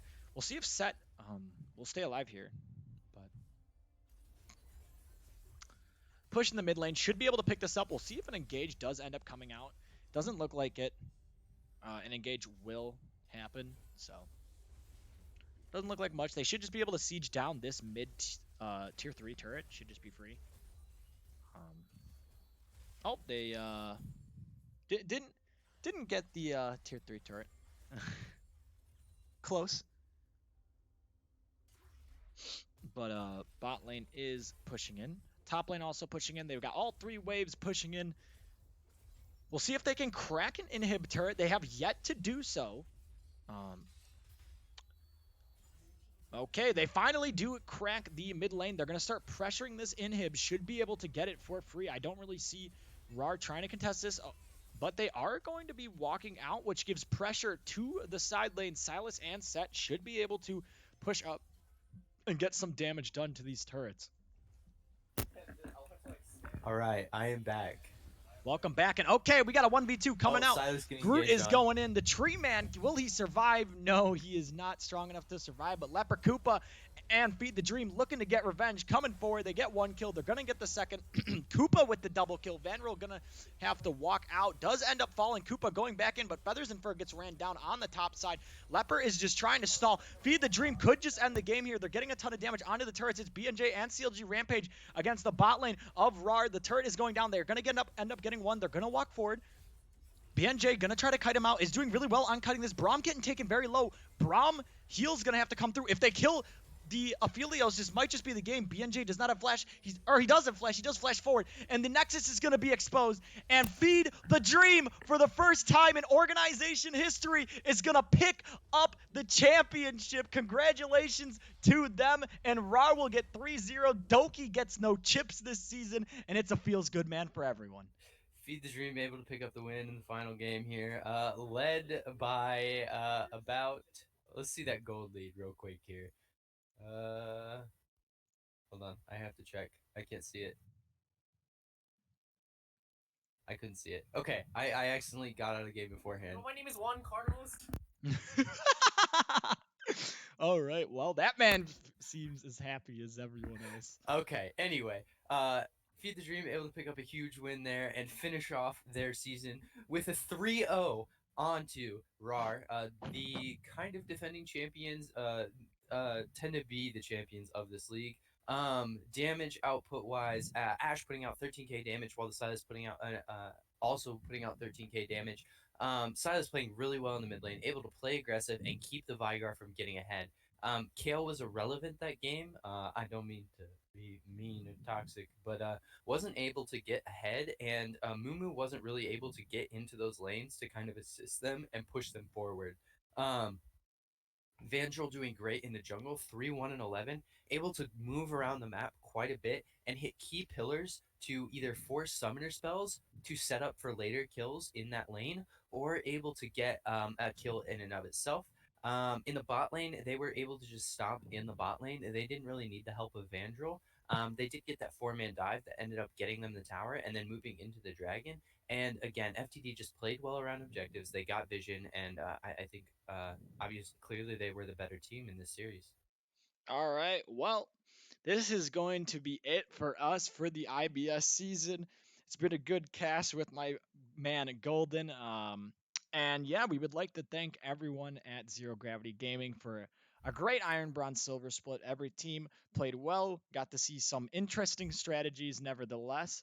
Feed the Dream getting the 3-0 win over Rawr, their first win in organization history. So props to them. They just popped off, and you know what? It's all you can ask for. A great split, 4th seed, coming in hot, takes out Rawr, takes out MIT. And yeah, so thank you from everyone here from ZGG. If you like the stream, follow, sub, donate, or whatever you want to do. All right. And we will see you guys next split for season 7 Iron, Bronze, Silver action. And You guys have a great night, and we will see you guys next time. Peace. Peace out, guys.